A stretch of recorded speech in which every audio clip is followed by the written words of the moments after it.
Good morning and welcome to the first ever session of the State of the Internet. My name is Archana Kesavan and I'm joined by my co-host Angelique Medina. Hello, everybody. And together we are going to take you to today's session, but we're also co-hosts of the Internet Report, a weekly podcast where we cover what's working, what's breaking on the internet. And before we get into today's session, walk you through the agenda, a little bit on housekeeping. With respect to that, you're going to be able to, chat your Q&A. We're going to have 15 minutes dedicated Q&A at the very end. So drop your questions. You can either tweet us at ThousandEyes, or you can post on LinkedIn events. Or if you're, watching from LinkedIn, you can submit the Q&As through the wall as well, or directly on the broadcast.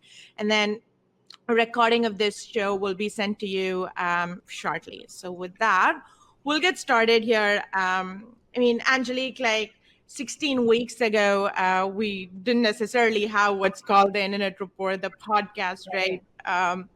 Yeah, it's been quite the ride. I mean, when we started, it was really because we were getting a lot of inbound questions about what we were seeing, given that we have a pretty broad perspective or vantage point from which we can view a lot of internet infrastructures. Like, right. Folks were asking us, like, how is the internet holding up? Is it performing? What's going on? I know. And like, if I think back, we've always been thinking of doing a podcast, just from the perspective of covering, the good, bad, and the ugly of internet and outages. But until COVID and the work from home mandate actually kicked in, and this, spotlight on the internet went up, and we didn't necessarily get to actually doing this weekly podcast.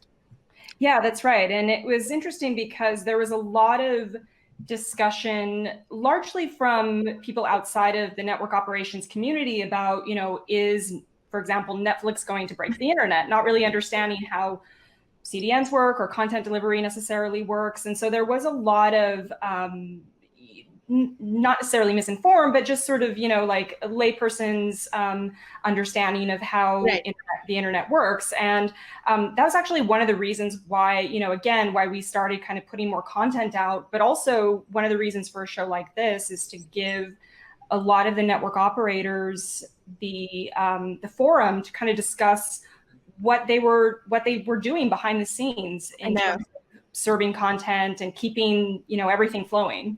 No, it's funny you mentioned that, because I remember talking to, some of our customers and kind of asking, like, how are you guys? Like, do you have any place where you can go in and meet up with other, enterprise folks and kind of discuss what's happening? Do providers meet up? And, other than the NOGs, like the NANOG or the regional NOGs, they really didn't have a forum, right? So one thing that we're thinking of doing, and the reason behind this event is also being able to create that, place where you can come in and discuss ideas, and also learn from, how other providers and the internet infrastructure providers are, handling critical issues, right? Yeah, absolutely. And we've had several people on our show, whether it's been from the Internet Society or from SaaS providers, like, for example, Uber. They came on the show and talked about their cloud strategy, or Cloudflare that talked about their perspective on internet security.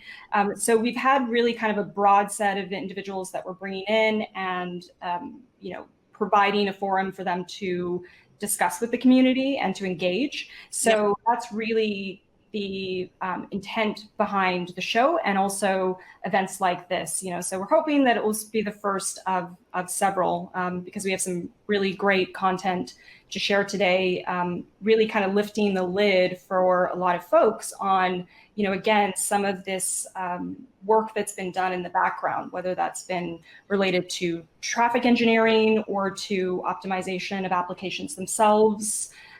So that's going to be really interesting for folks to see. Right, right. And then, with that, getting on with like today's show and actually what the agenda is going to look like. I mean, you guys have registered, so you've seen the amazing list of speakers that are here today, but just walking through the agenda a little bit and kind of giving you a perspective on, the different types of sessions, because it is a 4-hour event. So if you can't like stay for the entire time, you can always come back in for specific sessions that you're interested in, right? So first off, we are going to kick off with Angelique herself. Angelique's been leading the research on, how the internet is doing over the last few months with the work from home mandate and, COVID, situation. And then I think, Angelique, you mentioned this, like the unique perspective we provide and we bring in is from the vantage points and that we have as a company, as ThousandEyes, and kind of understand how the internet is holding up. So there's some really interesting data in there, so definitely don't miss that. And after Angelique's session, David Belson from the Internet Society is actually going to go on, and he's hosting a panel with Jim from the New England Neutral Internet Exchange, Jana Iyengar from Fastly, and then Scott from NYC Mesh. And his talk is more focused on, internet resiliency in the time of COVID. So stay tuned for those two sessions.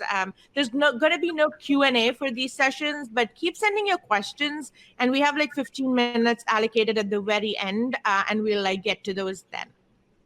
Yeah, and then we have actually quite a number of CDN providers that are speaking today, which is great. And even from two ISPs, so Verizon and CenturyLink, from the CDN side of the business, talking about how they've rose to the challenge in terms of delivering content under some very unusual conditions.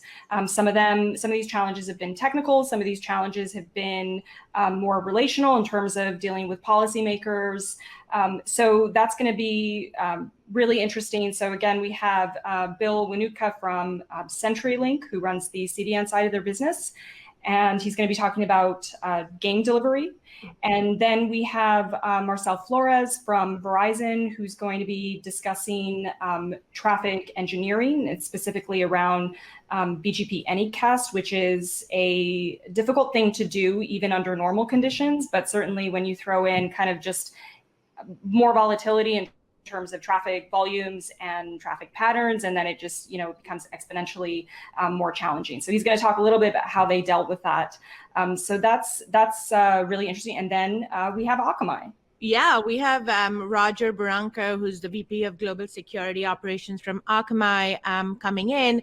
And it's I was talking to Roger earlier, and his presentation is really interesting, right? Because when we think about like COVID and is the internet holding up, we're pretty much thinking about it from the perspective of, is anything breaking and how is performance, right? But Roger's going to talk about this other perspective in terms of vulnerabilities and DDoS attacks on the internet, right? I mean, and we know that the internet is like by default based on inherent trust, and there's a lot of compromising events that can happen. So he's going to take that lens of how has security, how does that look on the internet during COVID. And after Roger, we have Jeff from AppNic. Yeah, Jeff is Jeff is always, for those of you who are familiar with him, he's chief scientist at AppNic.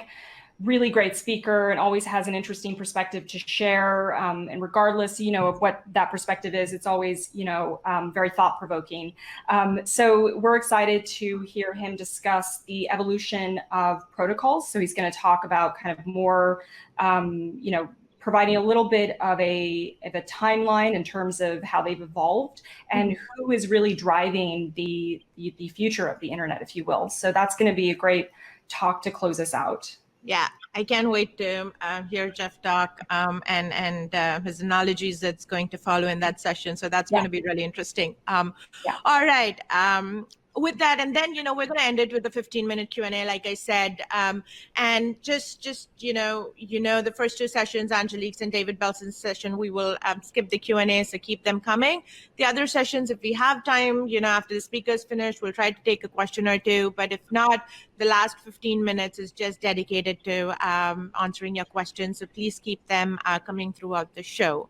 With that, Angelique, I'm going to turn it on to you, the burning question about how has the internet held up during COVID, and, what does internet outages look like from the perspective of, not just ISPs, but all the other players that make up this, really critical infrastructure that we are relying on. Yeah, absolutely. Yeah, thanks, Archana. So, there's, as we discussed, there's been a lot of interest and discussion recently on the internet's reliability and performance, given how critical it's really become for all of us. And that was one of the motivations, again, for starting this internet show, was to share some of the insight that we have, not only around specific events, but also more macro trends. So we decided to pull some of these threads together and provide a fuller picture of how the internet performed in the first part of 2020. And this is a really interesting time capsule, because in a relatively short period of time,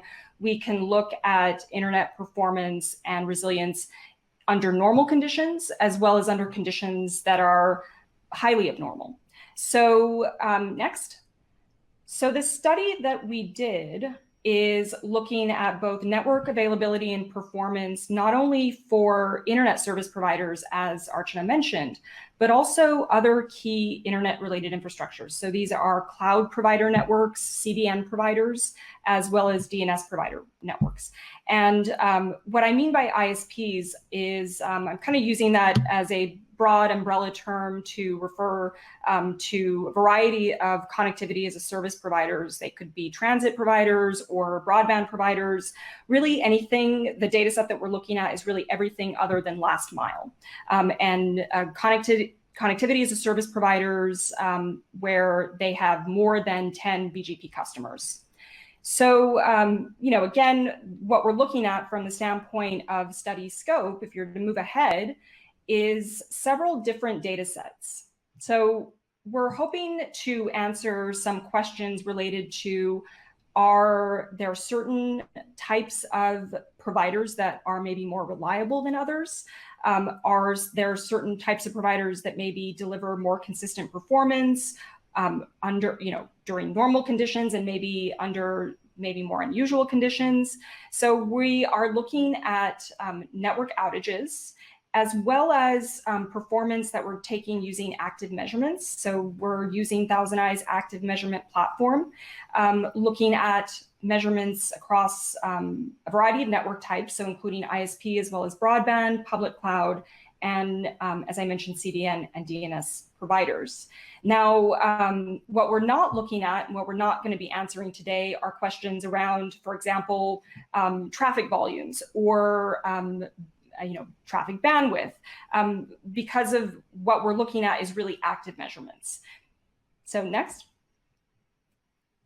And the way that we're getting this data is, again, through the ThousandEyes platform, we have a huge number of vantage points that are distributed around the internet.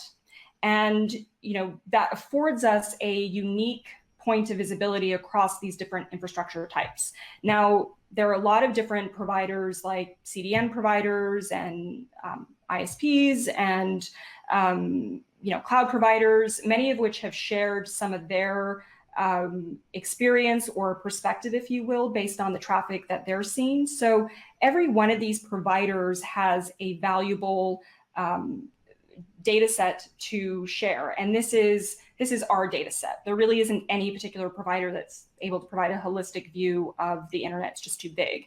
But this is what we're able to see over time.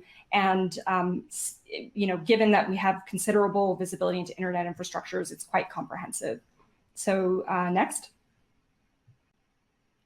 So one set of data that we're using is basically doing outage detection. And again, this is based on ThousandEyes active measurement platform, but it's taking all of the measurements that are conducted across all of the tests that use our platform. And from that, we're able to detect points within network providers where traffic is terminating. So these are terminal events where there's 100% packet loss. And when we identify these incidents, we isolate them to a particular ASN, so autonomous system network, as well as geolocate them.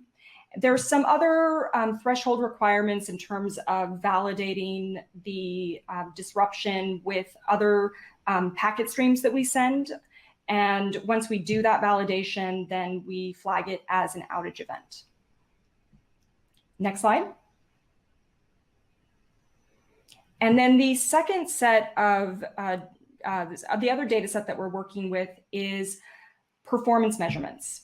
And we're doing this across 3 regions. So we're looking at North America, Asia Pac, and Europe. And for each of those regions, we are looking at internet service provider performance, as well as separately public cloud provider performance for 3 of the major cloud providers, AWS, Azure, and GCP. So this is just looking at performance within their specific networks. Next slide. So what we're looking at from these measurements, again, these are stable points. It's a slightly smaller data set that we're working with than the outage detection. And basically what we're looking at is active probing packets that are sent in each direction. And from that, we are calculating latency, packet loss, and jitter. So we're using those key performance indicators to look at performance over time.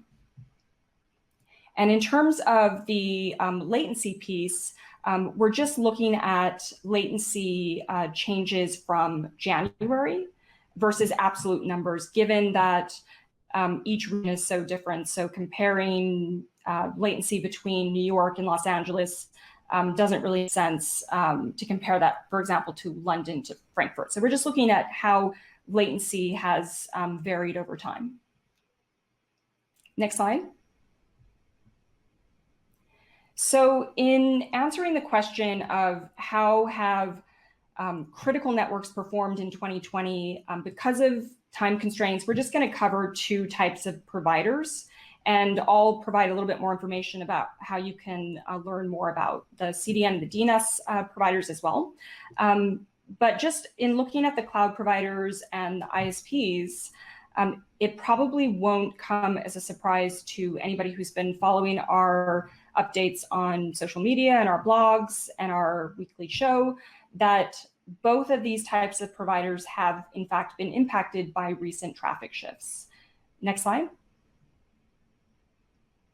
So we've seen that there's been a pretty significant increase in network disruptions relative to baseline. So in both cloud provider networks as well as ISPs, you see a sort of a normal level. This is just, as a result of normal operations.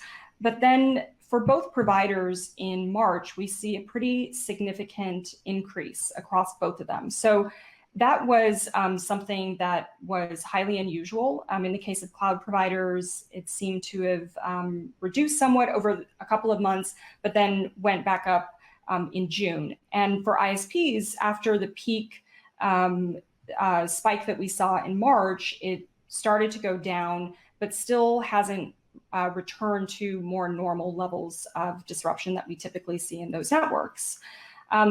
But you've probably noticed that the numbers, the baseline numbers even between the cloud providers and the internet service providers are very different. So next slide. So we see far fewer levels of outages within cloud provider networks than we do in ISP networks. Next. And this is despite the fact that they run massive global networks and they're fairly evenly represented within our data set. So even taking that into consideration, we see that there's pretty significant difference. So they have relatively few outages in relation to the amount of infrastructure that we're looking at and that they operate around the world.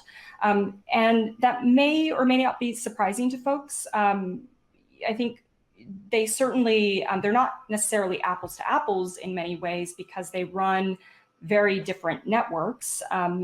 They don't have, for example, the technical debt that maybe longstanding network operators do.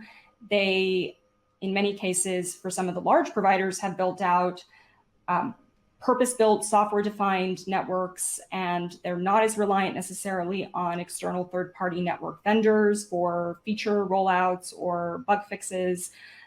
They're not as tethered to the underlying infrastructure, so that gives them more agility and the ability to innovate faster.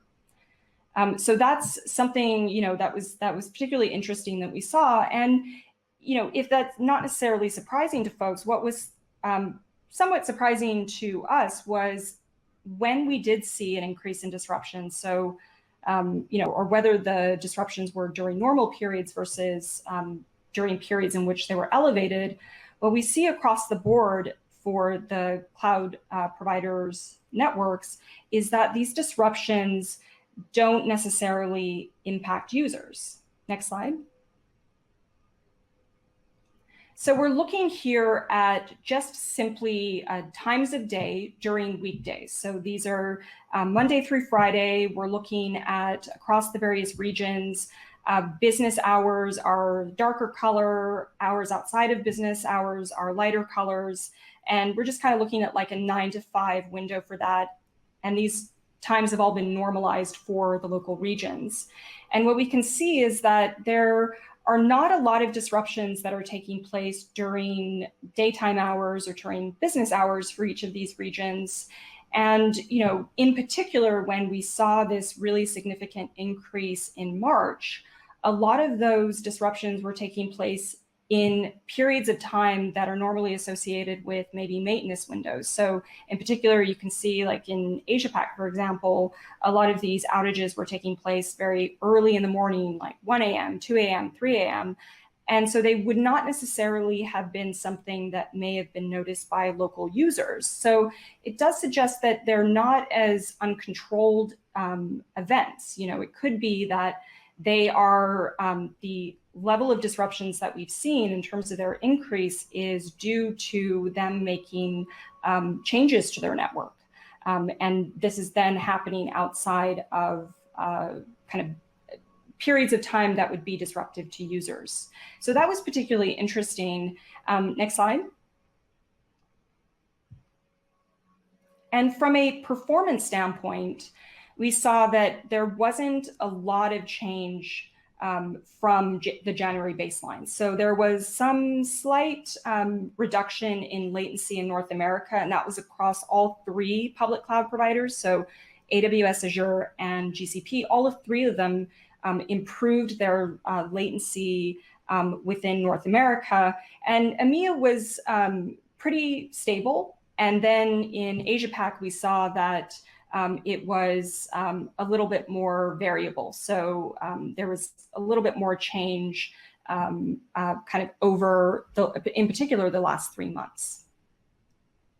Now, it's also interesting that all 3 of the cloud providers, in terms of other performance indicators like packet loss or jitter, we really didn't see anything noteworthy there. So they maintained very good performance over the first half of 2020. So with the exception of some slight elevation in packet loss in February for GCP, it was, they just had really great consistent performance.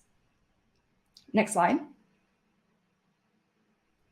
But what's interesting is that even though they have relatively few outages, and even though the increase in outages seem to correspond with changes that they were making to their network that were not disruptive to users, we do see that these disruptions don't occur evenly across the region. So in North America, they're generally far lower than they are in Asia Pac and EMEA. And it could be that may be related to just how those regions might be different from a facilities and infrastructure or an operations standpoint. Maybe there's differences in terms of who they're peering with, but for whatever reason, there are simply more events that are where availability is lower than it typically is. So that's just something that was very interesting because we know, for example, that there are pricing differences across the different regions, but there are also differences in terms of network stability. Next slide. So given that the cloud providers appear to, or the increase in terms of the level of disruptions appears to be due to maybe maintenance that's being done and not necessarily disruptive to users. As we touched on earlier, ISPs have far more disruptions than cloud providers. Is it the same? Is it for the same reason as we see disruptions within cloud provider networks? Next slide. So one of the things when we're thinking about outages, or we're thinking about how the internet is holding up, the number of outages is one factor, but in terms of performance, like when it comes to factors such as latency and congestion, the idea are these outages happening because if the network is stressed and if there is any sort of congestion happening? And some of the data that we found out in terms of the latency and loss there kind of indicates it's not necessarily the case, right? So if you go next slide here, as you see the numbers here, I think Angelique's back in, so I'm going to wait for her to take over. Actually, not really. So if you look at some of these numbers in here, right, you're seeing really, really low performance or performance metrics of latency in there, which is not necessarily an indication that the network was indeed stressed, right? I mean, when you look at things like packet loss, 5% packet loss or 3% packet loss compared to the baselines, that's not necessarily something that's a cause of concern from the perspective of network congestion. So what is it that was causing the outages? That's the next question that we want to answer and look at. So if you switch over to the next slide here, if it's not congestion, is it additional traffic? Are these networks adapting to any shifts and surges in the traffic that's happening, that's causing it? Next slide here. So if you're looking at some of the trends that we've been noticing in terms of the infrastructure, the amount of infrastructure that's been affected as a part of the outages that's been happening, the peaks and valleys here, especially the peaks, they coincide to some of the statewide shelter-in-place mandates that were being put in, right? So the amount of traffic that was definitely increasing. Now, yes, the traffic was increasing, not just from as in you could see a shift in traffic from remote areas or suburban areas, not just industry city centers. But despite that, there was definitely an increase in traffic. So the outages that we were seeing really correspond to some of those traffic increases that we've been seeing, right? And so I think Angelique's back on, so I'm going to pass the ball there. So if she can cover the whole from this piece on. Thanks, Archana. Thanks for stepping in. I mean, this might be too meta, but we might have to cover this particular incident on our next show to see what happened. One more outage for the books.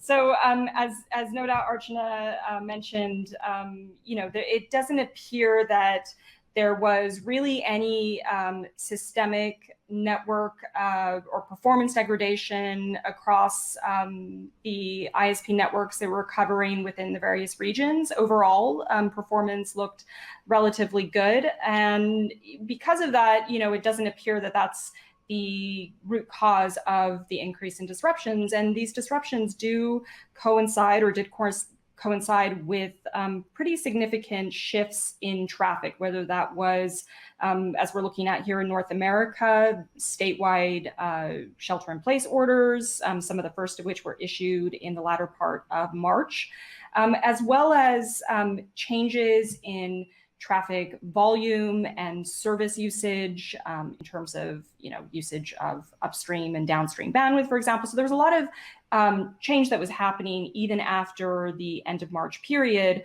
which may account for some adjustments, as you see here, where there was maybe less availability of infrastructure overall. So next slide.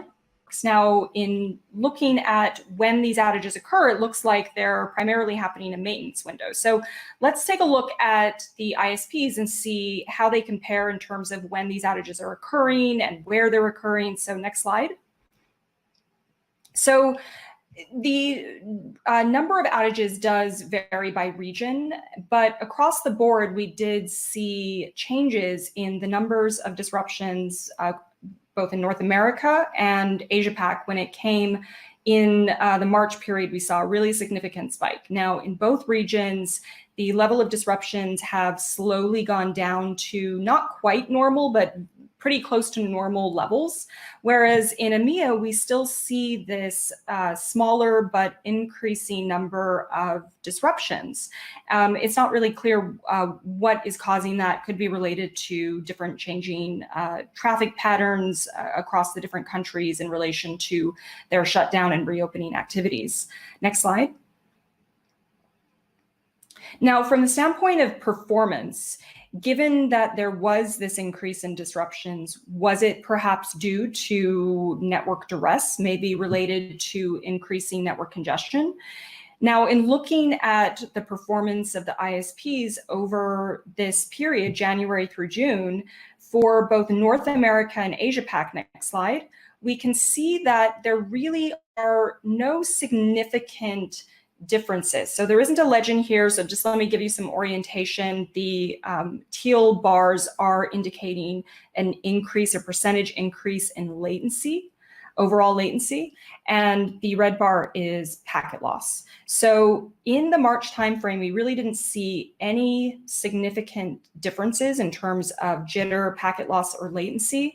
Now, there was some increase in latency in April, and then again in May, and then in June, but that could also indicate that there are simply routes are being changed. From the standpoint of packet loss, really nothing of note until the June timeframe, and that was when outages were starting to come down already. So it doesn't seem like they're related to the number of disruptions that we're seeing. And that's the same in, for example, Asia Pac as well. If you look at just performance there, Europe was very stable, and Asia Pac, we really only saw some slight elevation in packet loss in the March timeframe. But other than that, performance was relatively consistent for the first half of 2020. Next slide. So given that performance did not seem to be impacted, there wasn't any significant evidence of, or really, any kind of evidence of network duress or congestion within networks on a systemic level, what was contributing to the rise in disruptions? If we look at how those disruptions impacted availability over the last several months, we can see that the increasing levels of unavailability from an infrastructure standpoint do correspond with some very significant shifts. So in the latter part of March, where we had in the United States, so we're just looking at North America now, we had shutdown orders in some of the largest states initially, California and New York, and then that was subsequently followed by others.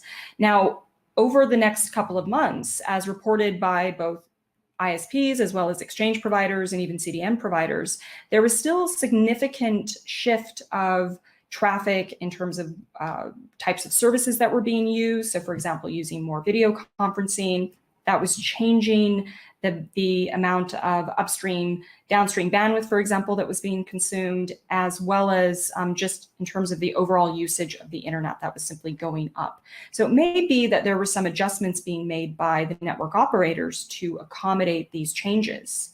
Next slide. And staying on North America for a moment, we do see evidence of that in the nature of the outages themselves. So not only were there more outages, but the outages were much bigger, they were lasting longer, and they often were spread out over a wider geographic area. So they involved more cities. So, we saw, for example, that in North America, the average number of interfaces involved in outages in, for example, February was around 7. And in March, that shot up to, on average, about 40 interfaces per outage. Now you can see here, this is an example of a transit provider that was having a really significant outage that involved hundreds of interfaces, and these outages were taking place for long periods of time, 30, 40, sometimes even longer than that. And oftentimes these would be periodic. So the breadth of these outages, their scope, are not indicative of congestion. They really point to something that's gone wrong in terms of the control plane. And so because of that, it's likely that it was something that was done by the network operator, either or to make a service change, and it either intentionally brought the network down or unintentionally. Next slide. But, as what we saw with the cloud providers, it's not so much that there are more outages or that the outages are, for example, severe. They involve a lot of infrastructure. The more important piece to look at is, when are the outages occurring? Are they happening at a period of time where they would be very disruptive to businesses, or are they happening off hours, maybe during periods which are more indicative of maintenance? Next slide. So in looking region by region, we can see that, for example, North America, most of the disruptions, the kind of the pattern of disruption tends to weight towards off hours. So periods of time outside of business hours. Now in North America, we're looking at a window of time that's 9 to 5 Eastern time. But you can kind of, if you're on the West Coast, you can kind of mentally slide that over. But we can see that this pattern exists in January and February. The darker colors are business hours. And then as outages dramatically increase, and as the data set that we're looking at gets bigger, we can see this pattern is even more pronounced in March, for example, where most of the outages are taking place in those kind of latter hours of the day or in the early hours of the morning. So it seems like these are more intentional, just as we saw with cloud providers. Next slide. Now we see something very different in EMEA. Most of the outage peaks tend to take place in the late afternoon. Now, it may be that the network operators there have determined that that is based on their market and their customers, that is a time that's, not problematic in terms of outage events. That's not really clear, but what is clear is that they are taking place in kind of more of this later afternoon period of time, which may or may not, depending on their customers and their market, be disruptive from a user standpoint. Next slide. And then Asia-Pac is a little bit less clear in terms of their preference. They tend to be more broadly distributed across various hours of the day. As outages increased in March, they did tend to increase more towards the early part of the morning hours, but they're still, fairly distributed overall, and that's something we still continue to see even today. Next slide. So that's just, what you can take away from that is that it's really important not only to understand the scope of a disruption, but also when it's occurring and even its duration, for example. So in looking at the number of outages that are happening during business hours, for example, in North America, it's quite a bit smaller percentage-wise than in other regions. So only about 25% are occurring during business hours, and many of them are very brief. So if we further reduce that and, kind of eliminate the ones that are, just a few minutes, it's actually quite a bit smaller than that. So even though there's been an elevation in the number of disruptions, they're not necessarily impactful from a business standpoint or from a user standpoint. Next slide. So we touched on some of the differences between cloud providers and internet service providers. Now, it's important to point out that cloud providers don't have some magic pixie dust. There are differences in internet service providers and the level of stability and performance that they offer. And some of this may have to do with factors related to some of the things we touched on, like technical debt and just the amount of legacy infrastructure that you're dealing with. So next slide. So in looking, for example, at both the US and South Korea. Now, these are very different markets. They have different policies and investments related to internet infrastructures and services. But just as a point of comparison, there are internet service providers that are very consistent and offer high level of performance. And, so it's not something that's necessarily uniform, and it's not necessarily something where cloud providers are always better than ISPs. It's really just that the operators themselves vary, and perhaps the less legacy or technical debt that you have as an operator that might contribute to your level of performance. Next slide.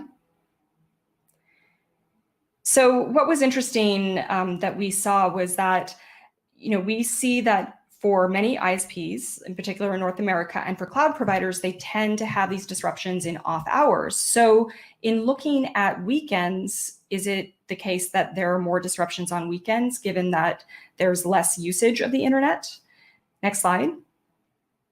So in looking at ISPs, that doesn't seem to be the case. Across the board, across all regions, in particular in North America and EMEA, we can see that there are far fewer outages on weekends than there are on weekdays, even during business hours. So there doesn't seem to be a lot of activity taking place on weekends. And this is something that is even shared across cloud providers, and they seem to be very thoughtful about when these disruptions are taking place. Next slide. So you can see that there's hardly any outages that are taking place on weekends. It seems to be a pretty quiet period for both providers and both of these network operators. So that was just something interesting to see how they sort of shared that. Next slide. So to wrap up, we're running a little bit behind, so we're going to kind of power through this. Next slide. So overall, internet infrastructures have held up really well in terms of the disruptions we're seeing. There's no evidence that they were caused by any systemic degradation of performance or congestion or anything like that. They seem to be due to compensatory actions that the network operators have taken in order to accommodate changes in traffic, whether that be volume increases or patterns of usage. And so it may actually indicate that that's, a healthy response. And when there are changes to the network, it may be that there needs to be an adjustment period by the network operators. Next slide. So takeaways, cloud networks overall demonstrated greater stability, but not all outages impact users the same way. So even though there may be more disruptions within internet service providers, not all of them are disruptive to users, and stability and performance really does vary across region and across providers. So really need to understand how each of them work individually. It can vary pretty widely. Even within the US, we can see differences between different broadband providers. So with that, if you're interested in learning more, next slide, we're going to make this information and much more available, including some performance data related to CDN and DNS providers, and that's going to be released in a couple of weeks, so stay tuned. We're really excited to share that. So with that, Archana, I think we're ready for our panel. I know, that's exciting. Angelique, thanks again. I know I've heard this data quite a bit from you, and we've been discussing this, but this was really great information. And again, guys, any questions in here, feel free to send this in and we'll get to it later. With that, I'm going to introduce our panelist for the next session, David Belson. David Belson is the Senior Director of Internet Research and Analysis at the Internet Society. And he is focused there on efforts around internet measurement, shutdowns, understanding market trends, and the impact of the growth of the internet across the globe. And before joining Internet Society, David had a very similar role with Oracle's Internet Intelligence team. And prior to that, he spent over 18 years in Akamai. And some of you are probably familiar with David's name from the State of the Internet report, which is Akamai's quarterly report series that he was kind of leading there. So with that, David, I'm going to pass it on to you. Great, Archana, thank you very much. And thank you everybody for joining us today. Next slide. There we go. Over the next half hour, I'm privileged to be leading a panel to talk about internet resiliency during COVID-19. It's a really interesting topic, and it's something that has really come to the forefront for so many of us over the last several months. Next slide.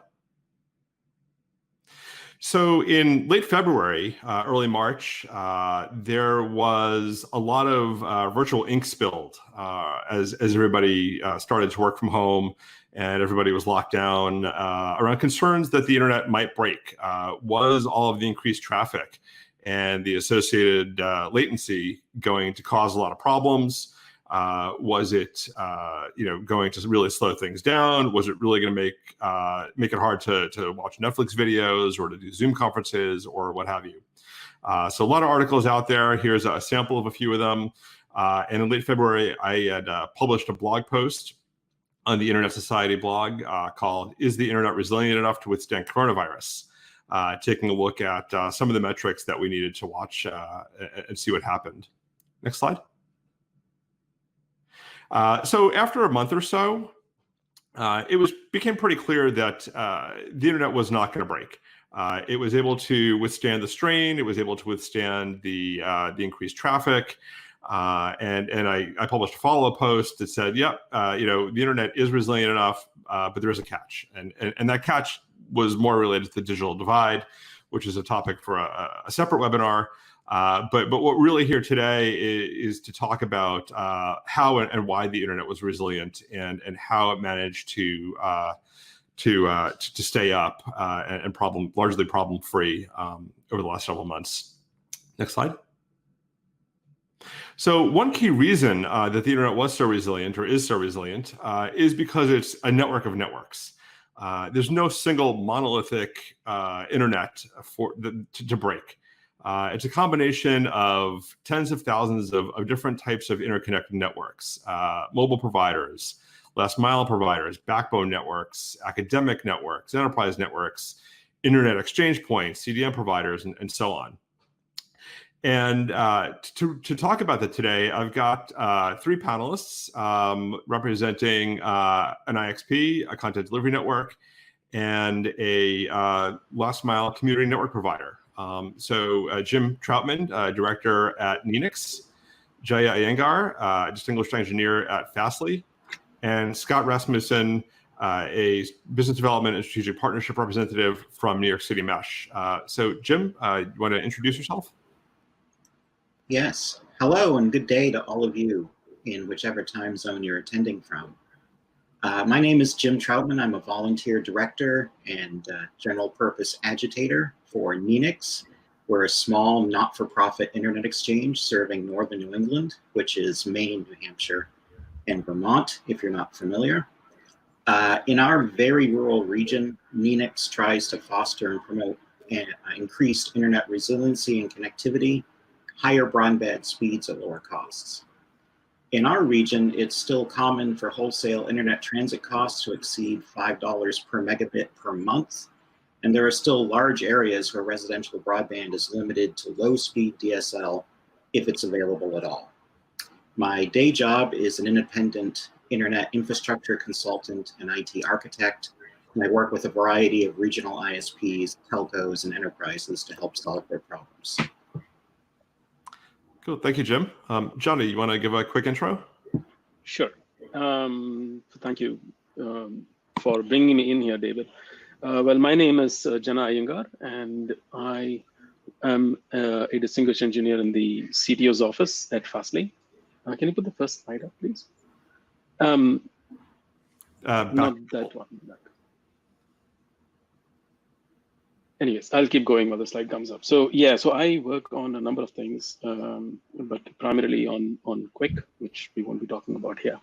But Fastly, as a CDN company, it's basically what we call as an edge cloud platform, which basically means that we have a distributed system that's sitting, we have machines sitting all over the world, and we offer storage as well as compute from those machines. And so you do also perform the services of a traditional CDN. And the data that I'll be showing you today comes from a number of our customers that use the CDN there. Thanks, Jana. And those are the correct slides. You can hide those again. And finally, Scott, you want to give a quick intro to New York City Mesh? Sure, absolutely. My name's Scott. I'm an organizer with NYC Mesh. As you mentioned, David, we're a community network based in New York. We connect about 500 buildings across the city. We're a nonprofit, and we believe that the internet is for everyone. So we have volunteers that build out our network. We're entirely run by volunteers and the people who own our network. And together we engage in popular education, network infrastructure building, and other sorts of activities needed to make sure that we can connect New Yorkers no matter what their home looks like or what they're able to afford. Great, thank you, Scott. So today we want to look at resilience within the panel in three different areas. One is from a traffic perspective. One is from the challenges, so what challenges were faced, and then looking towards the future and looking at how we remain resilient.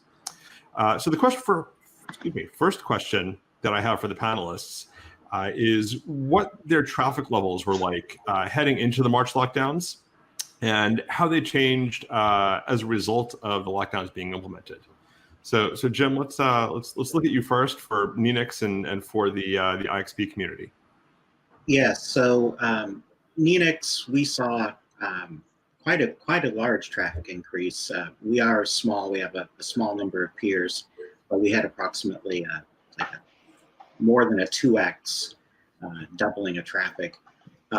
Around the world and in general for IXPs that I've talked with and monitored, everyone saw between 30 to 50% traffic increase during the lockdown. A lot of the IXs ended up deploying an entire year's worth of bandwidth upgrades and planned expansions in a matter of a month or two, just to be able to keep up with demand. Great. And Jana, what about Fastly? What kind of traffic increases did Fastly see? Yeah, so I have some data to show. If we can get the first Fastly, not the Fastly slide, but the data slide up. We definitely saw increases, and we actually published a blog post about this in, I can't remember, May it was. So you look up the Fastly blog page, you'll see that the slide before this. So I'll start with the, if you can. Not that one. Go back to the New York, New Jersey slide. That's fine. Yeah, I can pick it up from there. That's fine. So basically, one of the things that you see here is that. So there's a lot going on this slide, and this is basically one of the deep dive slides. So I won't go into detail here. Just very broadly speaking, what we tried to do was we looked at internet traffic at our from our POPs. We looked at how traffic volume was increasing and how what we measured as download speed. We basically measured at our servers, we were measuring TCP delivery rate, and we measured that as a proxy for what download speed users were experiencing. And we looked at what happened to that when those connections were going to particular parts of the world. And so this one is looking at just New York and New Jersey. The red curve that you see there is basically the hockey stick. Unfortunate COVID cases increase that happened over time. The blue curve that you see rising up slowly is the traffic level increase that we saw in traffic going to New York and New Jersey, that region of the world. And the green curve down below that's decreasing, these are all percentage changes from just an arbitrary point. that shows download speed as we measured it. Now you can see that traffic levels are definitely increasing, and as a result, we saw some of the download speed decrease, but it didn't completely go down. It went down at a much lower rate than the traffic increases, and we also see that it's sort of, towards the end, there's some recuperation, there's some improvement happening there on the download speed, despite the fact that traffic increases continued to happen through the end of March. Can you go to the next slide? That was good to see then from the fact that the download speeds didn't drop significantly, I think certainly speaks to the resilience of the network infrastructure in that area. Absolutely. And that's something that we saw repeatedly. So if you see the next slide, you'll see a similar trend again. This was in Italy. Again, you see a similar trend. I won't go into the details of various events there. The next slide shows you the UK. Can you go to the next slide, please? Yeah, so this shows the UK, and you see similar trends. A couple of things I'll note because they're interesting, I think. One of the things is that we saw dramatic increases in traffic as school closures were announced, or kids went home, basically, because as children go home, parents go home, everybody goes home, and the traffic that we saw increased, and presumably this was mostly increase in residential areas. We didn't really dig into that much. But you also see that these nice bumps in the UK. Those are weekend bumps, and those disappear. Yeah, those disappear completely. So yeah, that was something I saw elsewhere as well. Comments from other network providers that the weekend shifts that you normally saw in their traffic went away. It's really interesting. So thank you. And so now that we're 3 or 4 months on from the lockdown orders and school is over, around here we're starting to talk about going back to school. Businesses are gradually starting to reopen. Some of the traffic graphs I've seen out there show that the peaks are kind of back around pre-lockdown levels. So where are your traffic levels at these days? And Jana, I know you guys are a public company. Don't want to get you in trouble with anybody, so I'll give you a pass on this question. But Scott and Jim, if you can, say a few words on where your, the traffic levels that you're seeing now that things are, now that we're a quarter on. Absolutely. Well, we're a wireless network for the most part, and prior to COVID, we were seeing generally when we do the back of the envelope math to figure out how much bandwidth we need in a particular area or backhaul, we generally average about 2 megabits per second per unit throughout the day. And that's kind of the average that we can operate with. That peaked at about 4.5 megabits per second per day. So we more than doubled kind of usage of our network on a daily basis, and then now it's settled back down to about 3 or so. So we really saw, in the first week or two, an incredible peak of traffic, a lot of emergencies for us and our volunteers, but then things have actually gradually lowered as not only our network kind of optimized itself to be able to meet increased demand, but also I think as things have changed, particularly probably school ending in New York City. Can I get my slides with the statistics page? The green one. Most of the IXs have seen a little bit of a decrease in traffic. It's not back down to normal levels or levels pre-COVID, because just the growth of internet traffic is always happens. Can we move ahead 2 slides? There we go. Thank you. So you can see long-term trends at various IXs around the world. These graphs are from the start of the COVID period, but traffic levels have come down a bit as lockdowns are ending. On my non-IX work on the retail ISP side, definitely seeing that as well. And it's interesting, Scott, that what I see in our very rural area is more like 0.5 megabit to 1 megabit per user instead of 2 to 4. And that's simply because the access last mile isn't there, unfortunately. Sounds like there's an opportunity for a main mesh up there, Scott. Yeah, absolutely. So we're all in. We're ready. Yes, we could talk. Good area up there. Could I have the next slide, please? And I just wanted to touch on the shape and the difference during COVID. That the bottom left there shows a typical period highlighted, And then during lockdown, the shape of traffic changed. It was basically kind of an all-day peak with a little bit of bumps. Another thing that was interesting, particularly in the IX world, is a lot of the large academic networks, like a lot of the K-12 and university networks, they were basically ghost towns during lockdown. However, they basically became content providers because a lot of people were accessing content and educational things that they provide. So it was an interesting role reversal, and that graph on the right side shows that. Yeah, and interesting with respect to the K-12 networks, and I don't know if you have any visibility into this, but there were a lot of stories about in certain parts of the U.S. at least, where students without network connectivity at home were basically sitting outside. Absolutely. There was a whole network from car homework from car initiative in Maine.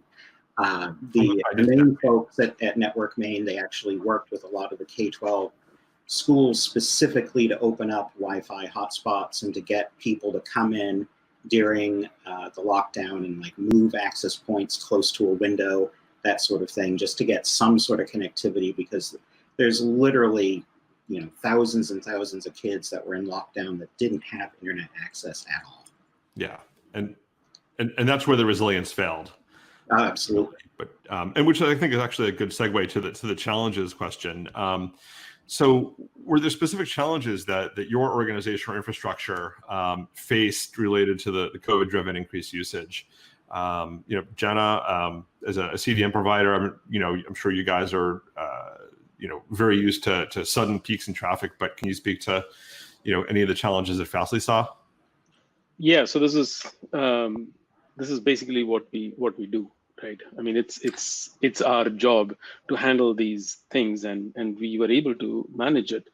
And as you saw in the graphs and in various graphs that we're seeing, basically, and as David, you said right at the beginning of this panel as well, it was another day, another sort of sustained peak that we saw for a while, and we were able to take it in our stride.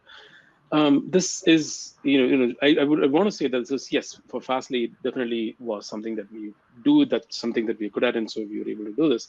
But at the same time, it also speaks to the value of a lot of innovation that's happened in the industry over the past 10, 15 years.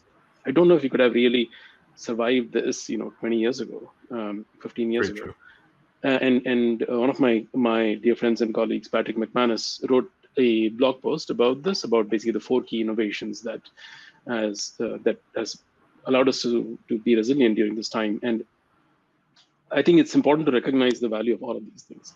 The standards and the specs of the internet are also designed for reliability, for elasticity, for resilience.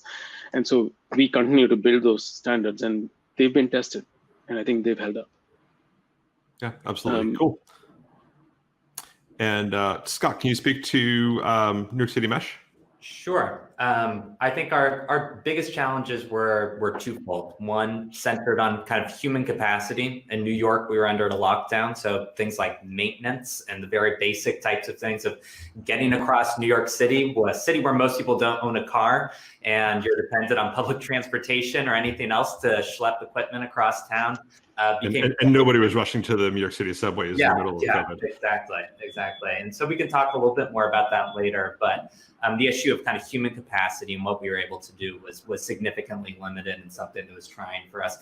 The other was spectrum. As I mentioned, we're a wireless network. New York is a very, very busy space in the radio frequency environment. Not only do we have 3 airports that we're operating around, but we have a lot of other users.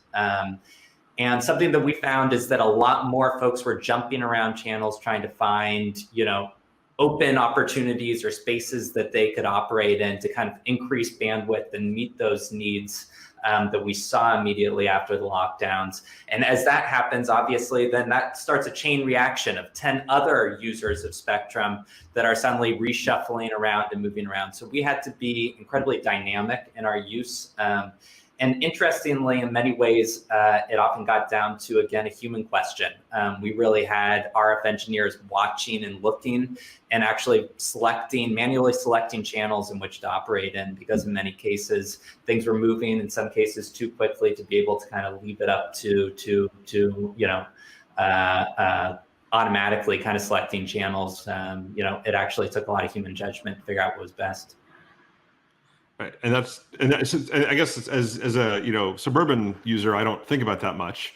My stuff just works, but being in a really radio dense environment like New York City, that is definitely a unique challenge. And just building also on something that you mentioned there, talking about having the human capacity and really relying on the human element. My colleague Jane Coffin likes to talk about, it's the human nets that build the net nets. And I think, for you and for everything I've read about New York City Mesh, that really rings true. I think it's very true for the last mile provider. I mean, so much of our work is in the field, and that we have to be present. We have to be there to be able to do a lot of the maintenance, particularly in the wireless environment, I think. Yeah, and a lockdown and a pandemic sort of makes it a little bit more challenging to accomplish. Absolutely. But it's good to see that your subscribers are willing to share their knowledge and their experience with others. Right, to absolutely. help you get the job done. That's the benefit that we have of being a community network. We're inclusive of everyone. We're not kind of providing a customer service in many ways. We try to increase tech knowledge across the board because we actually understand that our network is more resilient when skills and knowledge are shared across the user base. So the more informed of users that we have on our network, the more resilient our network ultimately is. Absolutely. Yeah. And Jim, can you speak to the IXP industry and NNENIX? So one of the challenges that I saw across the ISP industry, as well as retail ISPs, was getting circuits delivered and capacity increases.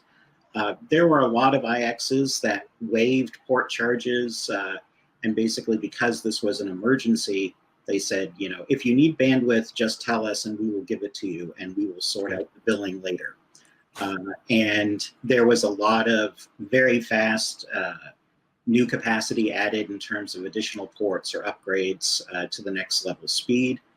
I also saw a lot of the telcos doing things they have never ever been able to do before, where they were turning around circuits that would normally take weeks or months, and they were doing them in a matter of days because everyone really understood that it was an emergency.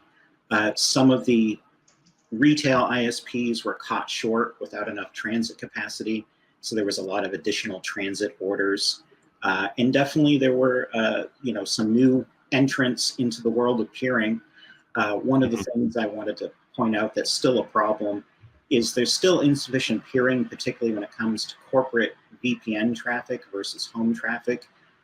There's still way too many instances where your VPN traffic back to your office, and a lot of people still have to do that. They're not all in the cloud.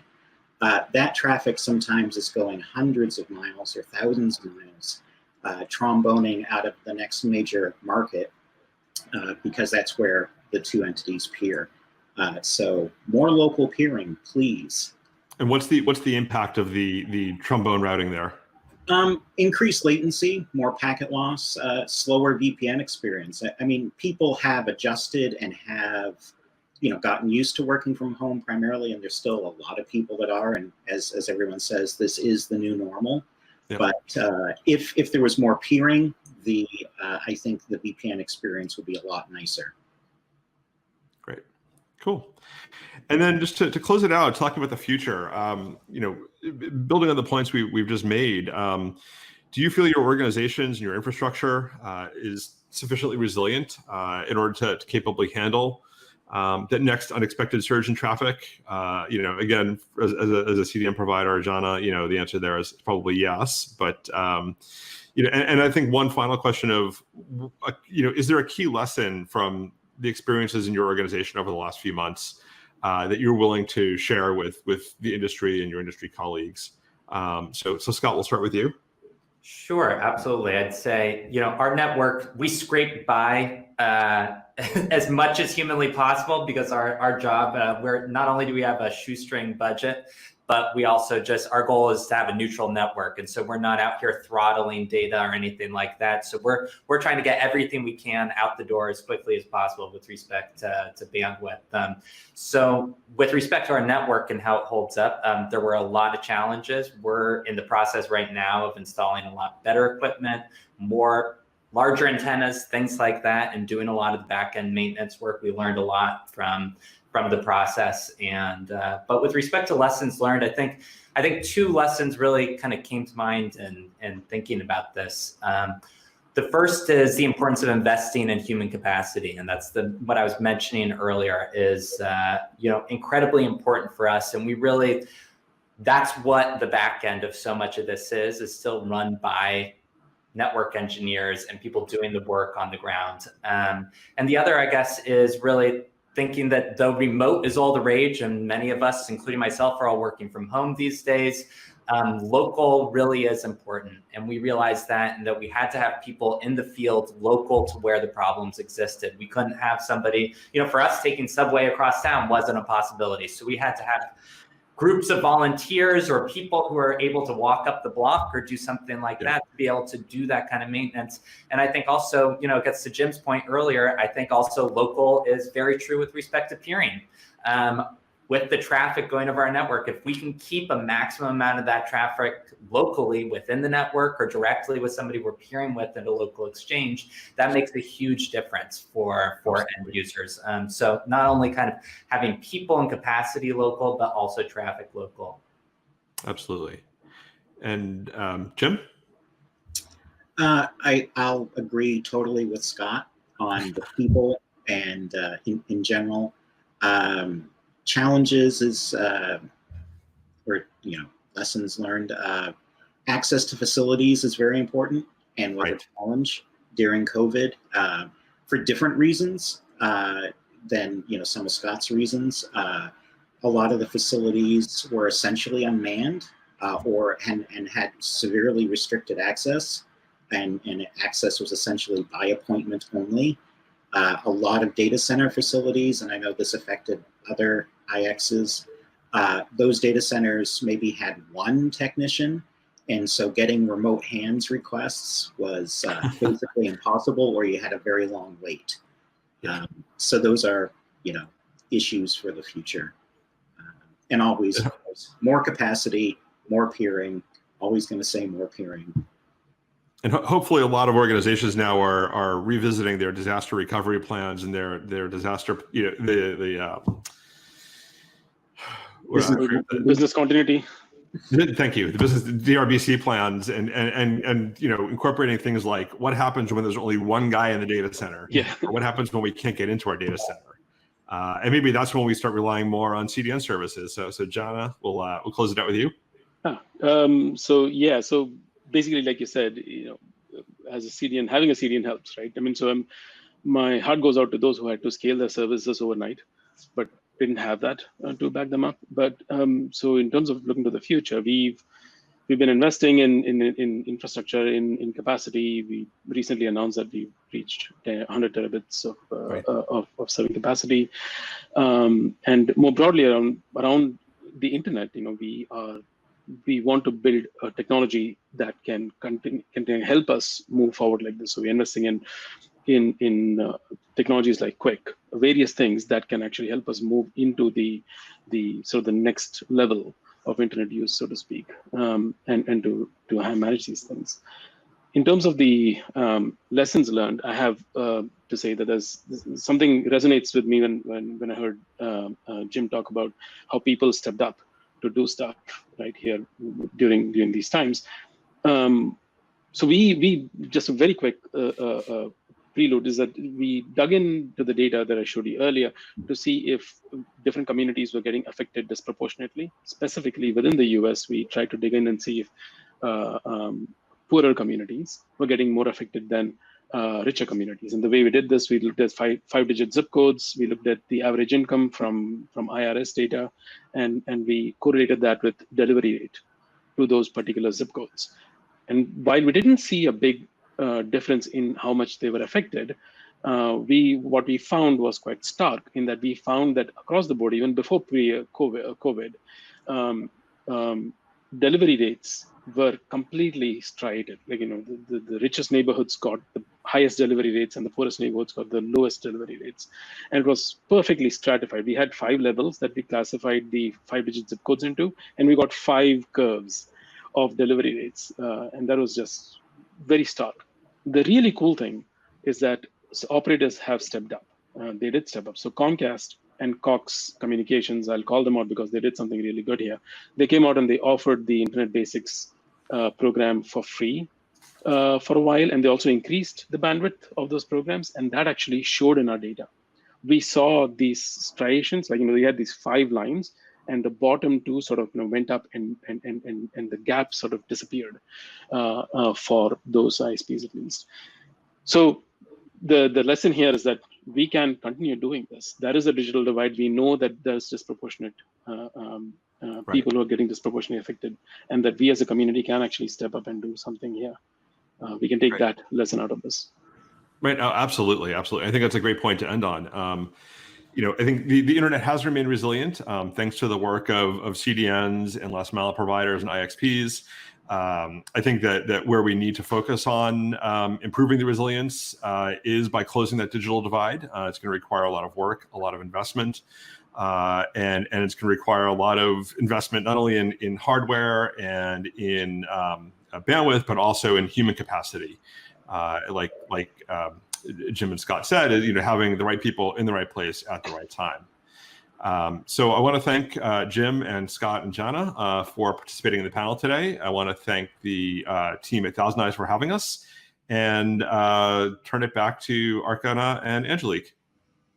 Thanks, David. That was great. In particular, the discussion around access and really paying attention to that, in particular because, as Jana mentioned, like some of these trends that they were seeing existed pre-COVID, and even, afterwards. And there were some providers who stepped up. But if anybody is interested in learning more about this, isn't that part of some of the work that the Internet Society is involved in? Absolutely, yeah. We do a lot of work around both community networks, helping to foster and to build community networks around the world, as well as shepherding IXP deployments in various locations, trying to help keep that traffic local. So the Internet Society website has a lot of information on both project areas. Great. And hopefully you and some of the guests can stick around for questions at the end. There was a lot of really interesting topics you guys brought up. And thank you again, David. Sure, you're welcome. Thanks for having me. And next up, we have a talk, really interesting. This is on game delivery. So we have Bill Wanuka, who's VP of Global Internet and Content Delivery Services at CenturyLink. He leads a group of product managers, and he's responsible for CenturyLink's internet access, content delivery network, as well as broadcast transport services. And the name of his talk is Game On. So we're really excited to talk about the challenges that you guys rose to in delivering streaming gaming. Well, thanks for the opportunity to come on and talk about what we did. I suggest that many of our peers in the CDN space undertook the same activities and actions that we were asked to. So, as much as this is about what we at CenturyLink needed to do in order to, I think, be good stewards of performance through COVID, it's actions that our top competitors like Akamai and Fastly have taken through that process. Go to the next slide, please. One more. Okay, well, we sort of had a pretty interesting confluence of events here. The gaming industry has been an industry in change for quite some time, and it's no stranger to disruption. And I think the disruption we've seen over the last several years is that free-to-play and free-to-all games have become a very popular way to increase the user base, and then monetization is generally driven through other means rather than having a paywall to enter the game. What changed this year is that these concepts started to enter the business of what I would call very traditional AAA games, and those are games where quite a bit of money is spent on the art and the music and the distribution and the marketing of these games. So AAA games, might be a Call of Duty as an example, or a Grand Theft Auto, for example. One of the things that I think has really changed for the business is that as disruptors have come and launched, free-to-play games and free-to-all games in this space, AAA life cycles themselves can be extended with a simple value proposition. And that offer is free. And so for those of us that have never wanted to, spend the money to get through the paywall, typically about $40 to $50 for a AAA title, this is, created an opportunity for the market to really open up and encourage more game players. In fact, you can imagine a scenario where maybe my best friend and I are saying, hey, I just discovered this game online. We've been wanting to play this for a long time. I want to play against you. Let's go download it, and then we'll play as soon as it's finished downloading. Well, that value proposition diminishes pretty fast if the consumer experience is diminished when free does not equal fast. And even worse, potentially, my best friend may have been left behind and might have gone to join the game to play with some other friends, and that would then start to drive a bit of a relationship issue for us, in that I've picked up and started to play games with another group of people who are able to download it fast enough. And it's kind of a simple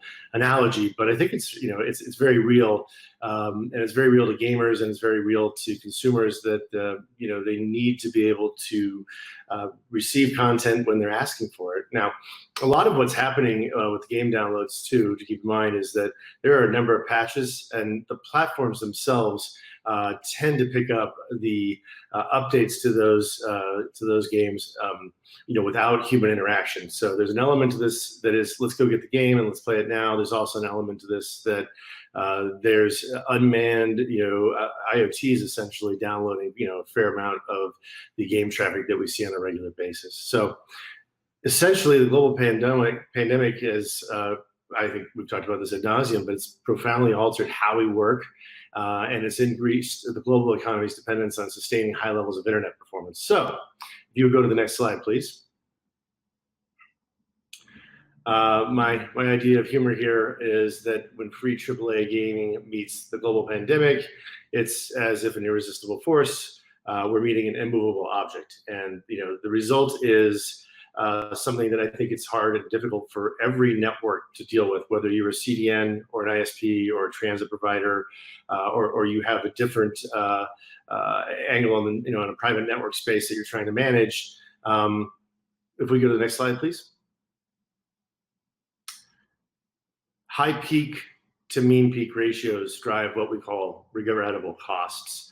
I won't give you the specific time frame here, but you definitely see a COVID curve, and you definitely see sort of the frequency of what large gaming events tend to look like over a period of a couple months. And those large events tend to happen very infrequently.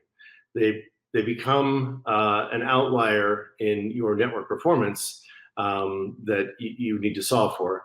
Carrying enough headroom to accommodate all of that peak traffic is expensive. And by regrettable, what we mean is that the time in between the peaks, you're not getting the advantages of having spent that money or having put that capacity into place. And so, when you think about the fact that these very, very large game spikes are infrequent, it just makes the problem significantly more difficult to deal with. Certainly is a call out to do something more thoughtful. If you go to the next slide, please. Forward, yeah, thank you.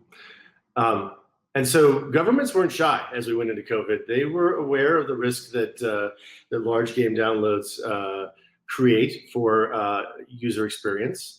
And a number of regulators, informally or formally, reached out during this period of time to really the full ecosystem of game distributors. So the people who have the platforms and deliver games for game developers. You can think of the large ones being companies like Sony or Microsoft or Electronic Arts or Valve or Activision Blizzard. And the tendency in this space is, to be very marketing led. So as a new game becomes available, the desire to get that game into consumers' hands as quickly as possible is an absolute business driver and and business requirement for the revenue side of that business. Similarly, getting patches out quickly and ensuring that players have similar experiences in stable platforms and are able to engage at the same time. These are all really, really highly important aspects of running a game distribution business. And the game developers and the game distributors have long used specific days during the week for large events. And so in the last slide that you saw, you would have noted most likely that the peaks would occur somewhat infrequently, but the big day game download day on the internet tends to be on Tuesday at about 11 p.m. Pacific time. And typically what will happen is those games will be launched across the globe at that time. So as that patch or that new binary is available, it's put into the distribution platform and then pushed out to as many devices and as many users as possible in a single window globally. So what the governments came back and said is, look, where feasible, we should be using off-peak hours to accommodate large downloads. And that should be scheduled from midnight to 8 a.m. And if you're at 11 p.m. on the West Coast of the US, you've probably just about made it out of the primetime window peak for video traffic and OTT and other types of consumer traffic.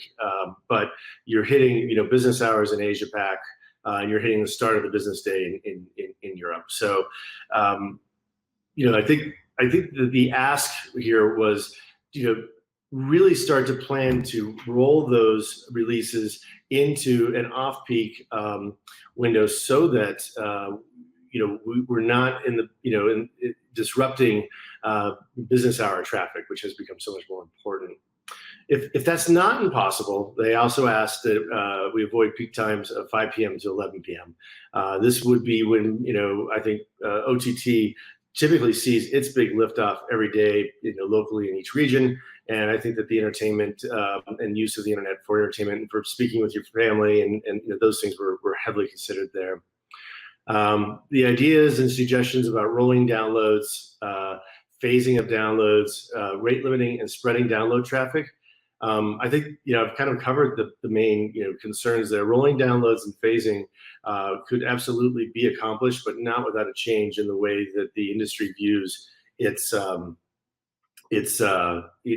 opportunity and its need to get content to consumers quickly. So the final piece, advanced warning of significant releases and updates to ensure preparedness. This is a practice that I believe every CDN works with their game download customers to achieve. But even there are times when our customers on the operations side are not necessarily privy to the exact release date, or that release date is being treated as confidential and need to know. And so definitely leaning into an area here where our customers and the people we work with directly may not be privy to the actual dates themselves. So some real challenges in this. I would say there was a lot of dialogue that was both public and private, and there was a great opportunity to interact with customers and with some of our peers as well. Now, from a COVID standpoint, we absolutely saw the same lift in traffic across our IP backbone that's been described here, about a 30 to 50% lift on daily peak traffic. And we worked very closely with ISPs to ensure that capacity upgrades that were going into place were accelerated, and that where we expected to see traffic congest, that we would pull forward on our planning budgets and co-invest. So we took those actions all across the globe with our ISP partners, and it certainly helped. But again, it's hard to plan for these extreme peak events. So we had to take additional measures, and I'd like you to go to the next slide, please. One more.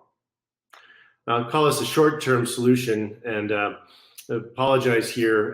There's a little bit of a misnomer on this slide. This is really meant to be a kill switch methodology, not a DNS kill switch methodology. But the idea here is that your HTTP servers, or whatever your responding device is going to return 5xx request errors, and that you will use those content not available errors to slow down the rate at which you're passing traffic back to the clients.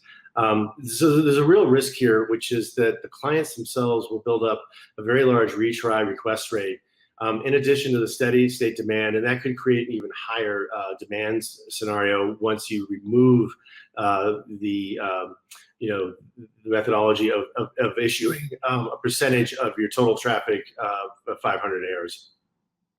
I think the other real problem with this potential methodology here is that it's inelegant potentially, and would cause unexpected client behaviors that would result in errors. Certainly for any user traffic, that could be a real challenge to user experience, and it could have unexpected consequences on other platform elements like a set-top box or a gaming console or a PC that's downloading the software. So what I've actually demonstrated in the slide is a use case that we observed in testing. What you see here, and this is testing in live with reduction in traffic.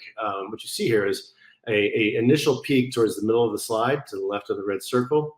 And then you see the effect of the kill switch on the traffic. So essentially discarding a percentage of traffic to maintain a traffic level that's comfortable, based on the capacity planning that goes into the network and the interconnections and the server side. And as soon as that kill switch is removed, you see that the actual spike that includes demand from clients that have been retrying goes up even higher. So this is I think a fairly crude methodology. We opted to work on a slightly more elegant methodology, and if you would go to the next slide, I'll talk through that one. I call this TCP session rate limiting. It's using TCP max response rates to reduce session throughput for your highest bit rate clients, thereby reducing the overall peak traffic throughput. There's a real risk here that your sessions could stack, and you'd see sort of a similar situation to what you saw on the last slide, where the actual demand from servicing more sessions simultaneously, creates resource consumption challenges in the serving infrastructure. And again, I think this had the potential to have inelegant or unpredictable client behavior, but it had a number of things that were right about it. The first is that in the world of gaming, if any of you have spent any time there at all, from a user standpoint, there's a lot of focus on what's fair, and having an advantage in gaming that you didn't deserve because of your skills or because of your accomplishments is viewed to be pretty negative in that community. We do believe that dropping the top bit rates allows us to have a pretty precise control and targeted decrease of the peak traffic. So if you think of it this way, let's say that the average traffic in Great Britain were 30 megabits per second, and we said we wanted to accomplish a 25% reduction in overall peak traffic. We would then hypothetically go ahead and create a max response rate that would lead to a throughput of 22.5 being the top throughput, and we would essentially drop our top bit rate. What I wanted to show you here and demonstrate, this is real data. I've had to anonymize it pretty significantly. The effect would be on the client behavior in the blue line there. The client is going along swimmingly, getting up to 30 megabits per second, depending on network conditions and other variables in their environment. And that would be as tested to a specific server asset on the CDN side. And at the point that the throttle would kick in, what you would see is that the bit rate would be capped at 22.5. So there you have sort of an average bit rate of 30 megs. And then for the period of time that the cap is applied, let's say that was during peak hours, during internet usage, or maybe it's not during off-peak, but during business hours. These throttles can be applied and have a really precise effect on exactly how fast the web server would allow the client to receive data. In our case, this required us to do some development, which we were able to do during the period, and able to actually, canary soak that and get confident and comfortable that we were able to deploy with multiple major customers during the event. Net impact of this, however, is observed below from a market behavior standpoint. What I'm demonstrating there is 2 days of peak traffic. And in the line below, there's those 2 lines there. You see one of the lines is having a much smaller peak. We actually tested this traffic in the market that has the higher peak, and where I've circled in red, you'll observe that those 2 markets actually came very close together in terms of peak traffic, and we achieved about a 15% improvement at that point. After the 2 peaks in the middle, you will see that the 2 markets sort of return to the ratio of traffic that they were each serving before. So on the left, both markets are uncapped. In the middle, one of the markets, the larger of the 2, is capped, and the 2 peaks come much closer together. And then we applied the methodology back to the smaller market, and you see that the ratio stays the same between the 2. So if you go to the next slide, please. So just kind of a quick summary from our perspective. There's 2 viable methodologies here, and CDNs and ISPs tend to be belt and suspenders guys. I would say that the TCP session rate limiting allowed us to use very gentle and non-user observed condition that effectively gave us a very fine control over how much traffic one of our gaming customers would want to send. So they were able to tell us, this is where I want to be in this market, either on a throughput standpoint or peak standpoint. And given the Lua scripting nature of our edge, we were able to just go ahead and set up rules that allowed us to apply those rules whenever the customer would want to have them implemented. Now, I'll say not every customer wanted to do these things the same way or felt the same about every market, but it certainly was simple for them to use. There was no development required on their side. From my standpoint, the effectiveness was high. We saw incredibly tight tolerances to the targets that we set once we had kind of vetted the hypothesis, and the network risk was low. We were essentially, I think, very worried at the beginning, but after several days of canary soaking and going fairly slow and watching under conditions that were changing constantly, came to the conclusion that this wasn't creating CPU bottlenecking or any of the other server resources that might have been congested by trying to tie up more resources.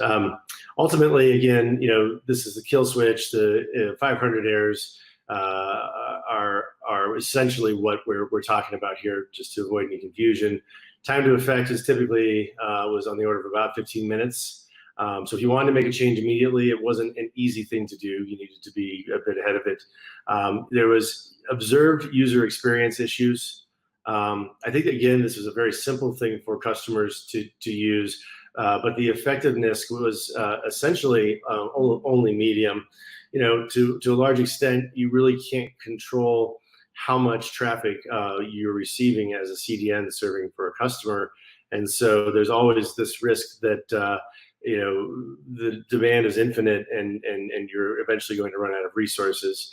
And I think that this methodology creates a little more risk there. It's just a little less elegant, and then it does present a higher network risk.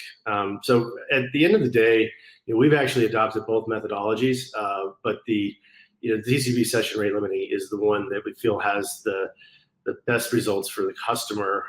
And then I think you would keep a kill switch in place in case you had a very dark day on the internet. You do have some additional tools in your bag. I had just a couple more comments. These were short-term solutions for us. If you could go forward to the next slide.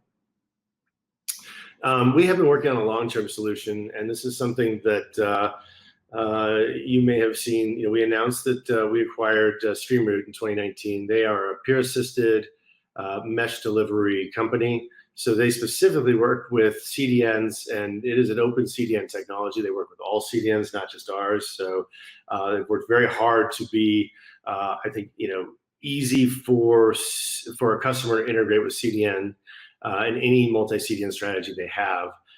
Peer Assist has started to gain traction in the video space, in particular in Europe, where we've got several announced large customers that are, fairly popular regional broadcasters for that area. What we've seen over time is that hybrid CDN and Peer Assist can deliver elastic scale that's not possible by just using the physical assets in a north-south relationship between a CDN and an ISP, and that they're also incredibly effective at improving user experience metrics for hard-to-reach geographies, and effective routing for ISPs to manage it. The technology takes more advantage of the east-west capacity that's available downstream in the ISP's network, and generally speaking, we've received very positive feedback from ISPs that this technology is enabling them to avoid those regrettable upgrades that we showed in the first slide. So I've got a little bit of data to just kind of back that up here. If you would go to the next slide, please. In a mesh delivery use case, and this is a real customer's traffic, here's a large-sized broadcaster in Europe with traffic identified during COVID period.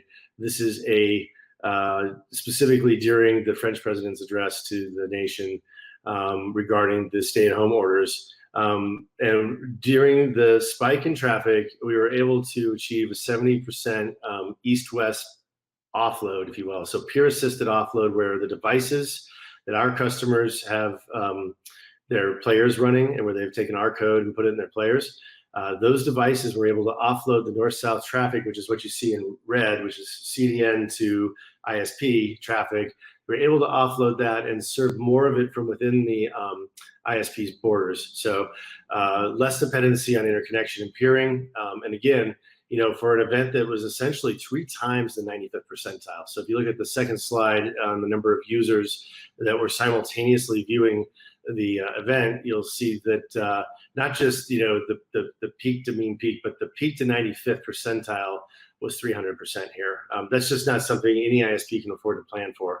And so, given the importance of this communication to the nation, we felt like this is technology that really enabled a better way for the government to communicate with the citizens. And what you see at the bottom there is the change in buffer rates. And so I guess the irony in all of this is that at the highest spike that we saw with this particular customer during this period of time, they were actually achieving the best and lowest rebuffer rates that they measure. So if you think about it, it makes a little bit of sense. The more peak concurrency there is for a object or a video or a piece of software, the more devices there are that are trying to retrieve that, the more those devices can be efficient and download less of the traffic from north-south and increase the amount of traffic that goes east-west inside of the ISP's backbone behind the peering. I guess the final slide here and the punchline for me, if you go one further, is that when we acquired StreamRoot, the first thing that I worked on with the founders, Pierre-Louis and the team over there, was to ensure that we had the right number of software developers in the business case. And we really focused on the idea that gaming was, if not as important, a market to put this technology into, that the technology would have to be customized. So we've accelerated our game downloader development, and that will include an off-the-shelf download manager that a gaming company could deploy, and an SDK inside of that downloader. All of this is being ported into C++, and we're working on making these libraries available on the native platforms as well, so that developers can find these APIs and find this capability within platform devices themselves. So I'm anticipating a release of the product offering in 2021, but we think that it's going to be a very, very hopeful software trick to add to the mix here. And we'll be spending a lot of time working with the downstream ISPs and with our peers to ensure that they understand what the technology is, and ultimately allowing them to customize traffic flows between peers within their network. So ensuring that they have fine-grained controls on an IP prefix layer, so that they're able to actually guide the traffic within their network themselves, and have the ability to influence which peers serve across which IP prefixes. So that's kind of the end of my discussion here. But it's been crazy time. We've seen a lot of great cooperation between customers and ISPs and our partners. And just want to thank ThousandEyes for having us on today. Thank you so much, Bill, for being there. It's funny, like you think everything works, so it's so nice to kind of hear behind the scenes what happens. So thanks for sharing that. I just think the DNS kill switch that you mentioned, so not a misnomer. So it's kind of funny and interesting. So thank you so much. We are right up on time, so we are gonna introduce our next speaker here. We have Marcel. Marcel's gonna talk to us about taming Anycast in the wild internet. And Marcel completed his computer science and PhD at Northwestern in 2016. And his research has been on enabling, additional channels of communication in existing networks and improving network performance.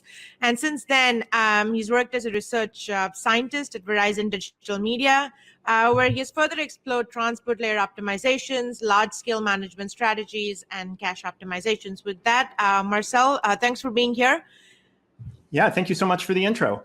So today I'll be telling a little bit about a system we built for managing Anycast on the internet. So we call this taming Anycast in the wild internet, and with the undernote here, under duress, because we're going to talk a little bit about some of the challenges that we faced with the COVID-19 lockdowns. I do want to give credit where it's due here. A lot of this work was actually originally done by my intern from a few years back, Stephen McQuiston, who can be found at the University of Glasgow these days, and our colleague at the time from the traffic management team, Sri Priyanka Upu. So this work actually originally appeared at IMC 2020, the Internet Measurement Conference, but this has some relevant COVID-19 updates. So we'll go to the next slide and dive in here. So just to give a little bit of context on the sort of environment that we'll be talking about today. So I'm from the Verizon media platform. You may know us by one of our older monikers, the Verizon Digital Media Services, or the Edgecast CDN. So we have a big multi-tenant CDN, right? We're not just an internal Verizon service, but we do regular business-to-business CDN services, and we're global, right? We're spread all over the world. And one of the really interesting features that our network has is a large number of interconnects, right? We have these points of presence, and each point of presence is connected to many other networks. And that's actually going to be sort of the interesting thing, right? It's gonna create a lot of opportunity for us to do fast and efficient delivery, but is also going to create some challenges that we sort of have a proposed solution for. So if we hop over to the next slide. So our CDN today uses Anycast for delivery. So this is in contrast to a sort of DNS-based load balancer. There's a few different ways you could design such a system, but right, DNS is a very common one where when a user wants to request content from the CDN, they resolve a name which has a load balancer sitting behind it, and then that makes a decision about which server to send you to. And that works very well for a lot of setups. But what we use instead is something called BGP Anycast.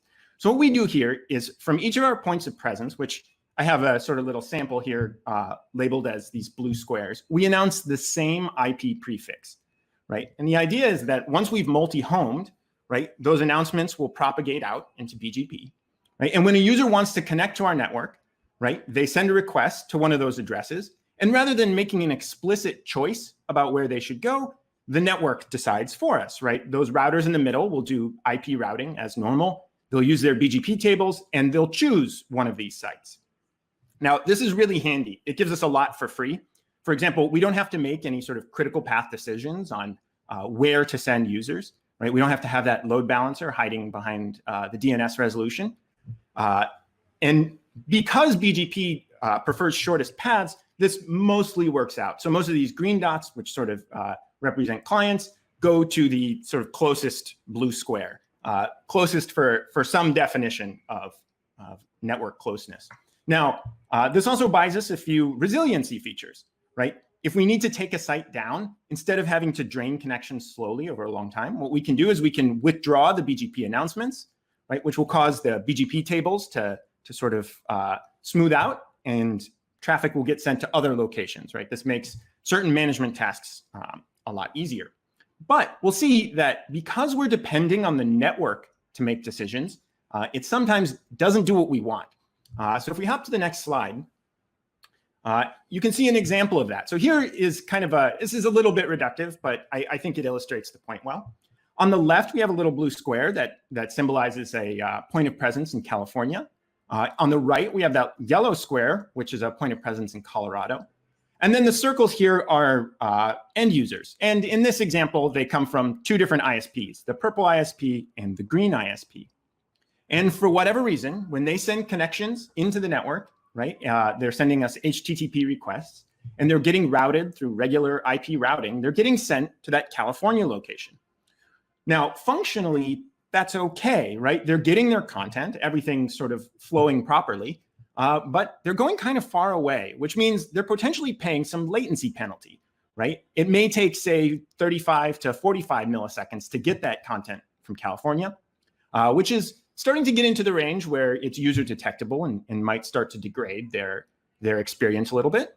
But even worse, there's a better choice, right? We can see that there's that point of presence right there in Colorado that they could be connecting to instead. So what I want to do is I want to break down this scenario a little bit, and we'll look at one of the potential causes of this and what we can do about it. So if we hop to the next slide.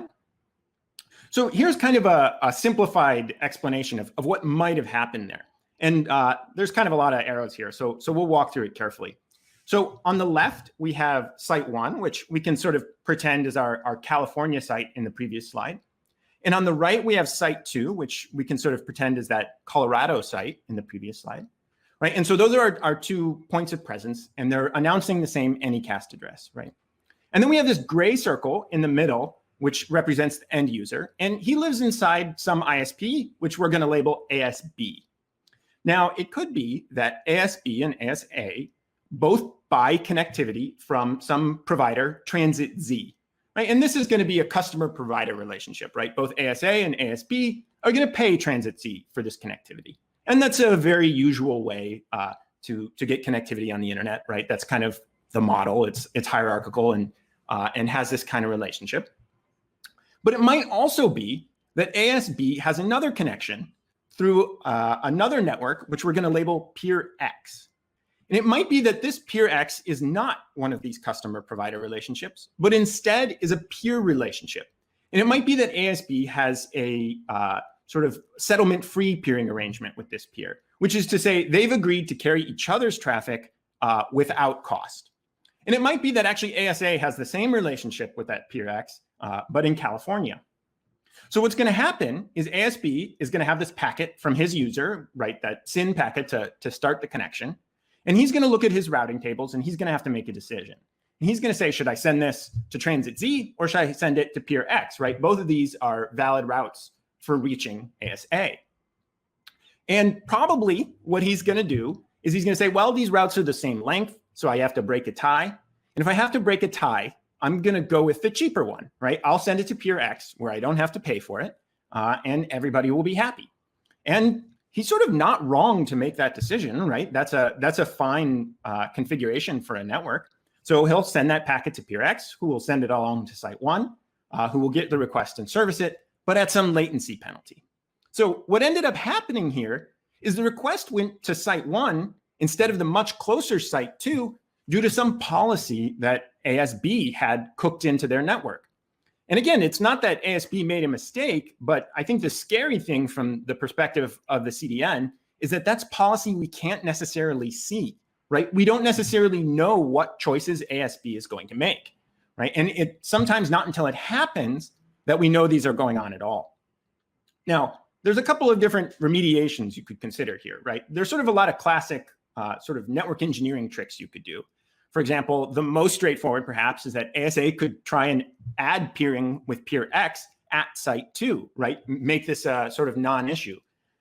There are lots of reasons why that might not be tenable. Maybe they're not in the right data center or things like that. Maybe peer X's router is full at site 2, so it's just physically not an option.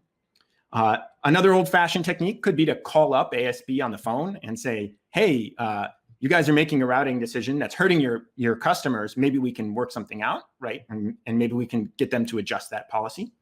But not all of these are sort of scalable, right? It works if this happens once, but what if it happens a lot?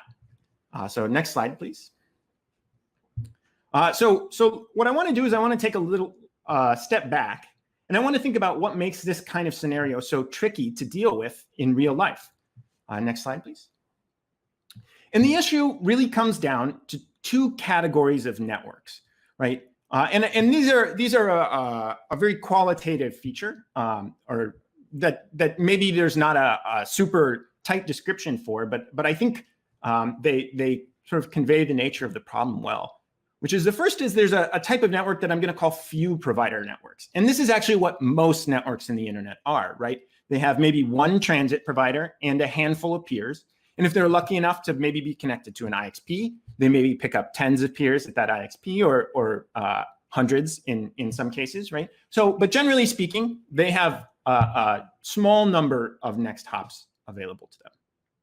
On the other hand, on the next slide, we can see another type of network, which I call many provider networks. And these are networks where you have many transit providers and many more peers, right? And if you run an Anycast network, you might have many sites where you have many transit providers and many peers at each of those sites.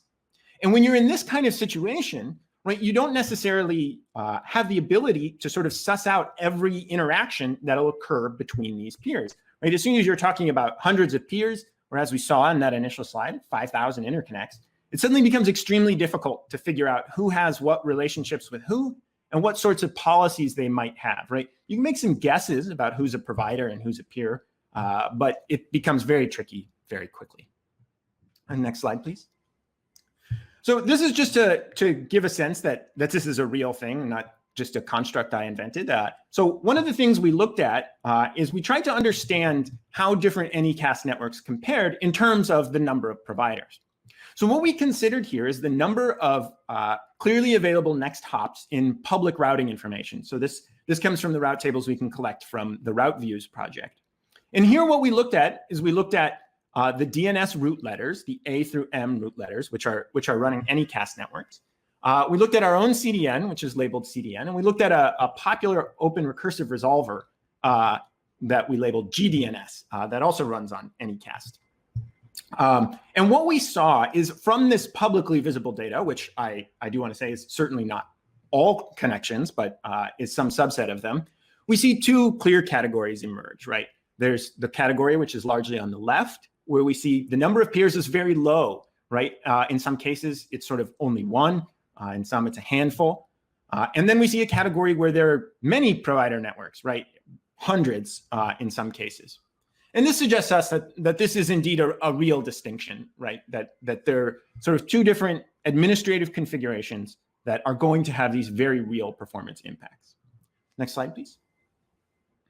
So what is an Anycast network to do, right? How are you going to figure out how to configure your network so you can avoid these kinds of issues, right? Where traffic is choosing some peer due to some policy and choosing a suboptimal Anycast site.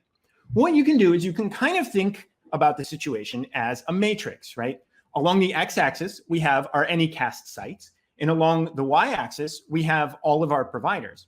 And then you can say for each site and for each provider available at that site, should we announce our Anycast blocks out to that provider? Right, and you can kind of think of this as a big binary matrix, right? You can switch each one on and off, and they may have different performance outcomes when you do that. So next slide, please. So that's sort of the overall thing. But an important thing to keep in mind here, and I think something that makes this challenge a little bit different than some of the other sort of popular traffic engineering questions that have been raised recently, is that Anycast is ultimately a question of inbound, right? We get a request from a client, which is going to be routed to an Anycast address, which is going to be small data, right? This is going to be an HTTP request on the order of bytes. And we're going to send a response back to that client's unicast address, right? And that's going to be a big response on the order of megabytes, perhaps, right? If you imagine streaming video, they're sending many of these small requests and they're getting very large responses. And so what this does is it means that once a request arrives, we need to answer it, and we need to make sure that we have the capacity to answer it at a particular location. So that means when we're changing around these Anycast configurations, we're changing how traffic is coming into our network, which in turn changes how we can push it out of our network. And that really makes things complicated. The analogy I really like for this is it's kind of like driving a car while looking in the rear view mirror. You have to kind of remember, like, you turn the steering wheel this way and the car is going to go the opposite way, right? So it makes it a little more complex than just traditional egress traffic steering. Next slide, please. So the first thing I want to look at, though, is how much does it actually matter, right? This sort of California example was maybe a little bit contrived, right? Maybe I picked that because it had a nice picture on the slides. So what we wanted to do is, on the next slide, we wanted to take a look at how we could actually measure this, right? And understand what impacts we had from these kinds of configurations. So what we did is, at each of our Anycast sites, we defined two groups of providers. The first is what we're going to call the control group, right? And this is going to consist of just our transit providers. This is kind of the most conservative set you could choose, right? These are the providers you need for full connectivity to the internet, right? So that's our control group. And then we're going to define a second group, which we're going to call the experiment, or the experimental group, which is going to be both those transit providers and all of our peers at that location. And what we're going to do is we're going to take two Anycast addresses, and these are special test blocks that we can manipulate without impacting customer traffic. And we're going to announce one of them from to just the control group, and the other to just the experimental group, or well, to everybody, basically. Next slide. And once we have these configurations set up, we're going to do some measurements. And to this end, we're going to use the RIPE Atlas distributed measurement platform. For those unfamiliar, this is a program set up by the RIPE NCC out of Amsterdam, and it consists of about 10,000 globally distributed devices. They're these little hockey puck size measurement probes that you can put in your house. I have one in my living room. And once you participate in the program, you can run experiments from these different probes. For example, you can do pings and trace routes and some limited HTTP gets. So that's what we're going to use for our measurements here. Excuse me. It's worth noting that the measurements here aren't exclusive to RIPE. You could actually use any platform in which you can do trace routes. The key is we have to simulate that user experience. We have to be able to measure from outside the network in to us. And for some convoluted technical reasons, we need to be able to do trace routes. So on the next slide, I sort of show what we do then is we measure these control and experimental groups using these probes.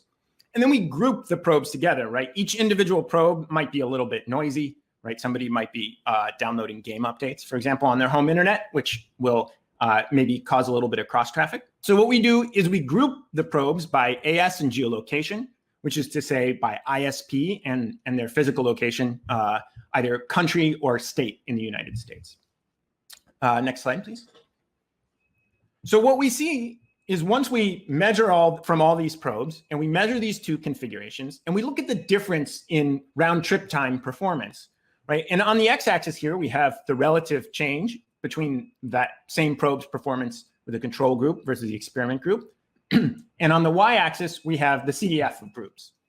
So what we can see is that for about 60% of those groups, they saw improvement, right? Things got better. And that's consistent with our expectations for how peering works. You add more peers, you get better connectivity, right? You maybe have more shorter paths, so things are better. So we were glad to see that 60% improvement.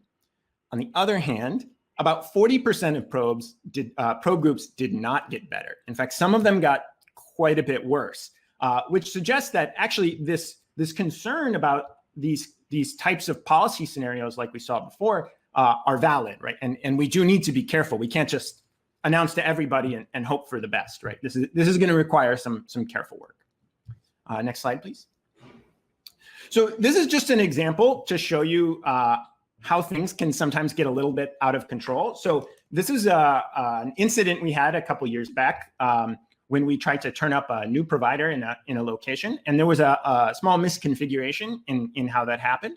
And as soon as we started announcing that to that provider, we started pulling in clients from all over the world, which was not the intended effect. So the red dots here show you during the incident, and the black dots immediately before. Now, luckily, this triggered a couple of sort of circuit breakers that we have, so nothing bad happened here, but it was definitely scary, and sort of goes to illustrate the danger of misconfigured Anycast in these cases. Next slide, please. So the last thing I want to talk about from the sort of defining the problem space is keeping in mind that there are pretty wildly different network volumes, right? Different ISPs have different numbers of users, and those users request different content from the CDN. And what that does is that can cause really uneven load. And that gets even worse when the Anycast behaves unpredictably. For example, in this little example I have here, ASB may, for reasons like we saw earlier, begin connecting to a faraway site. And that has the sort of round trip time performance implications, but it also means all those users under ASB are now connecting to site 2. And that's potentially putting a lot more fresh load on site 2, which may create its own problems, right? So this isn't just a question of round trip time performance, but actually of true traffic management, right? Of controlling traffic volumes. Next slide, please. So what I want to look at now is I want to take a little look at what's happening today, right? In particular, in light of the COVID-19 lockdowns and the impact that's had on the internet as a whole. So on the next slide, what I have is I have the number of requests taken from a single POP. Now, I've had to do a little bit of anonymization, so sorry about that. But what we have is the red line showing the request rate for a week in March, and the black line showing the request rate for a week in June. And we can see that this week over week difference is profound, right? We see about a 25% increase in total request count over this period, which is significant, right? I mean, as other speakers have talked about today, right, we have sort of planned organic growth, and then we have sudden growth. And this was firmly in the sudden category. On the next slide, we have the same point of presence for the same set of weeks, but here, instead of looking at the requests, we're looking at bandwidth. And here we see that the bandwidth out actually increased even more dramatically, right? Almost a 50% increase, right? And that's interesting because that means not only did we see similar, large increases, but we see that users are asking for larger files. This sort of is what we expect maybe as certain things like streaming, video streaming became even more popular, right? People are at home entertaining kids, things like that, which creates a certain traffic pattern. Another interesting thing, which you can see a little bit on this graph, is that the diurnal peaks widened a little bit, right? So we got busier earlier in the day, and that persisted a little bit later in the night. Next slide, please. Another interesting thing that changed dramatically is where traffic was coming from. Right. So here, what we're looking at are what we call eyeball networks, right? Networks that have end users in them. So this is a handful of eyeballs at a single point of presence, right? Each line is a different ISP. And the y-axis here is sort of normalized to the pre-lockdown maximum. And what we can see is that over the month of March, the amount of requests coming from these eyeball networks increased dramatically, right? About 20% for some of these. And because many of these are sort of our largest source of traffic anyway, that's a pretty dramatic change. On the next slide, you can see that when we consider, we bump to the next slide, please. When we consider wireless providers, we actually see the opposite trend, right? And this makes sense, right? User mobility has decreased, right? People are hanging out at home, they're using their home internet instead of their wireless provider. So it's not a surprise that this dropped. But what this means is that our sort of traffic matrices have gotten a little bit scrambled, right? Places that were big sources of traffic before have decreased slightly, and other sources that were big sources before have increased slightly, or not slightly, dramatically. So on the next slide, what we can see is that these big changes are sort of swinging things around. We're moving a lot of weight on the internet. And because these were some of our biggest contributors, that means we're truly talking large volumes. And when we're doing all that, we need to know where traffic will go, right? If we're going to make changes in the network, we're going to add new peers, we're going to change our BGP announcements, we need to know what is going to happen, right? Otherwise, we risk breaking things, right? It's kind of like redlining your car, right? If you're pushing it really hard, you want to make sure that you know what's going to happen next. Next slide, please. So what do we do? What we're going to propose is a system called daily catch. So what daily catch does is it allows us to take snapshots of the behavior of different configurations. So for example, we can consider those control and experiment configurations that we saw before, right? We can measure how each one worked, and daily catch will allow us to compare them and tell us, A, what happened for different groups, so we can see who improved and who got worse, but we can also distill that into a combined score, which will allow us to make better decisions sort of on a large scale. So on the next slide, you can see sort of the workflow that daily catch has, right? We use, again, the RIPE Atlas platform, but again, any measurement platform with sufficient visibility will do. We send trace routes to our control and experiment groups. A lot of times our control group is our current production network, right? We want to compare how things are today, and our experiment group is a set of test blocks configured on sort of a proposed change. For example, a new provider or a shift in our policy.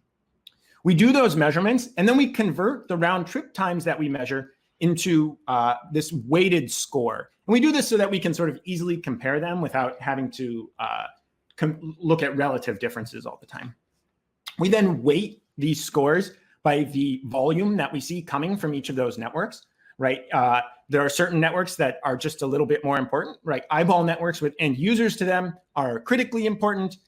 Strange enterprise networks that don't actually provide that many requests to the CDN just don't matter as much. So we sort of weight them accordingly. And then we combine these scores with a simple sum. And this allows us to say, okay, did that experimental configuration result in better performance for more users? That is, did the sum go up or down? And the other thing we can do is we can look at individual groups and say, okay, with the experimental configuration, who got worse? And then we can try and understand why they got worse. Next slide, please. So if we want to return to this original example, we can imagine that, say, this scenario where these Colorado users are connecting to California is kind of our control configuration. Maybe that's what happens in production today. And we could consider some experimental configuration where perhaps we added peering with that peer X at our site in Denver, wherever that is exactly. And on the next slide, we might see what might happen with that experimental configuration. Right here, all those users are now connecting to the closer Anycast site, and as a result, are seeing improved performance, which would then result in an improved score. Next slide, please. So here's actually a pretty cool measurement we did using those original experiment and control configurations, where we saw that not only did some configurations make things better for different networks, but that actually the impacts are not uniform within the same network. So this is from a single residential ISP that we measured. And with one of the configurations, we saw some behavior, and then we considered the experimental configuration. And if you look at it's the dots here correspond to the right axis, the improvement or negative improvement in milliseconds. We can see that on the far right, the customers in Massachusetts and Colorado saw significant improvements in performance, but customers in New Mexico actually saw significantly degrading performance, right? And this was due to a convoluted set of routing choices. So we were able to see this, though, because the groupings clearly highlighted these differences. And that allowed us to dig in and address these directly while still pursuing the gains that we were able to achieve on the right there. Next slide, please. Another cool thing we can do with daily catch is we can consider snapshots over time. So instead of considering explicit configuration changes, we can look at how things change on a fixed configuration over time, right? And we can, for example, collect these snapshots every day and look at how performance has changed over the course of a month. And this is important because, as we saw, a lot of these ultimate behaviors are determined by choices that happen inside the network, outside of our control, which means that they may change arbitrarily. So by measuring over time, we can see when those happen, we can see when things degrade, and we can see specifically how they degraded on the group level and we can address them more effectively and more quickly. Next slide, please. So overall, these many provider scenarios offered just a great deal of flexibility, right? We have more peers, we have more shorter paths, we have greater resiliency, right? Things are good. But it comes with significant challenges, right? If you want to run an Anycast network in this scenario, you're going to have to do a little bit of relationship inference, and you're going to have to manage volume, right? You're going to have to know which users are going to go where. And Daily Catch provides crucial understanding of these interactions without having to measure each one individually. So we've had it deployed for a couple of years now at this point, and we found it to be a very handy tool for addressing these types of challenges. So that's all I have today. Thanks very much to ThousandEyes and the folks for putting this on and having me.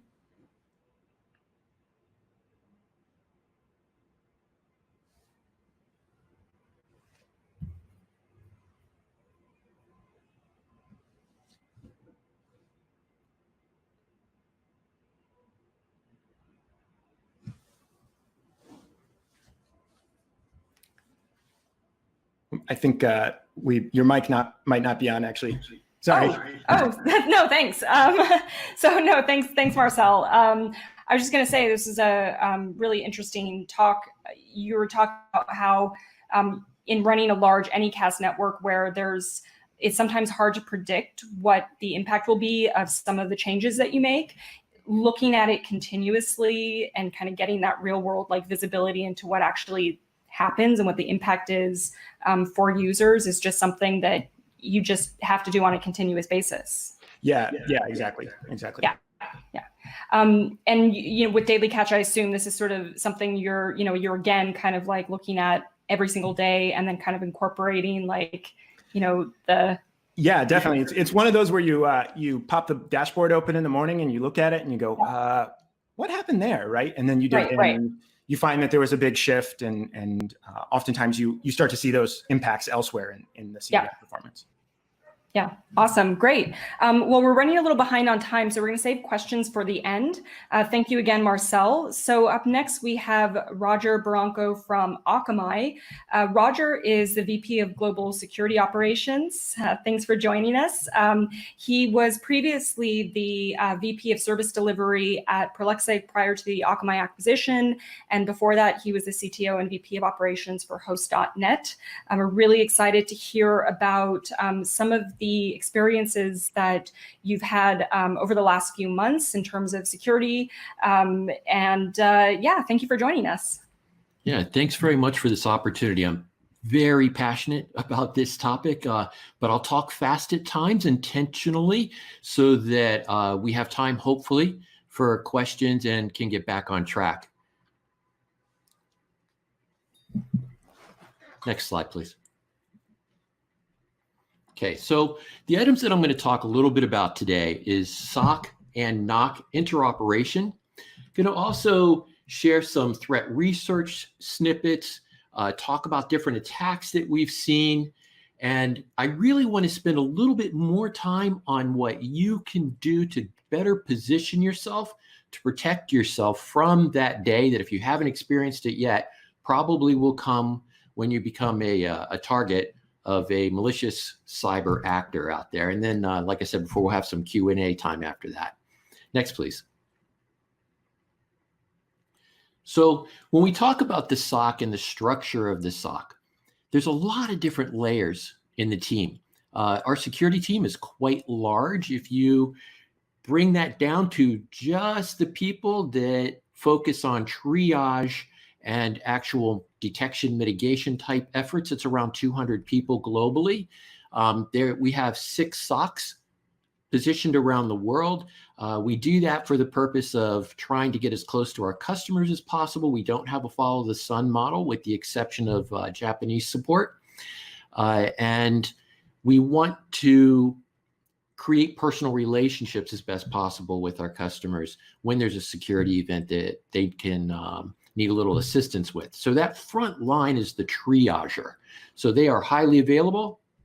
As soon as that phone call comes in or that alert comes in, they follow a very strict run book that's negotiated in advance with the customer on what the customer's expectations are for engagement. So we have tight processes around that that says, hey, for this type of alert, it's not that important to me. You can just email me. Or for this type of alert or scenario, please get me on the phone or page me or whatever that contact method happens to be. Some customers in certain situations will say, you know what, I trust you. I'll just mitigate that attack. Do what you need to do. You don't have to proactively engage us. It's according to whatever that customer's change control expectations are along the way.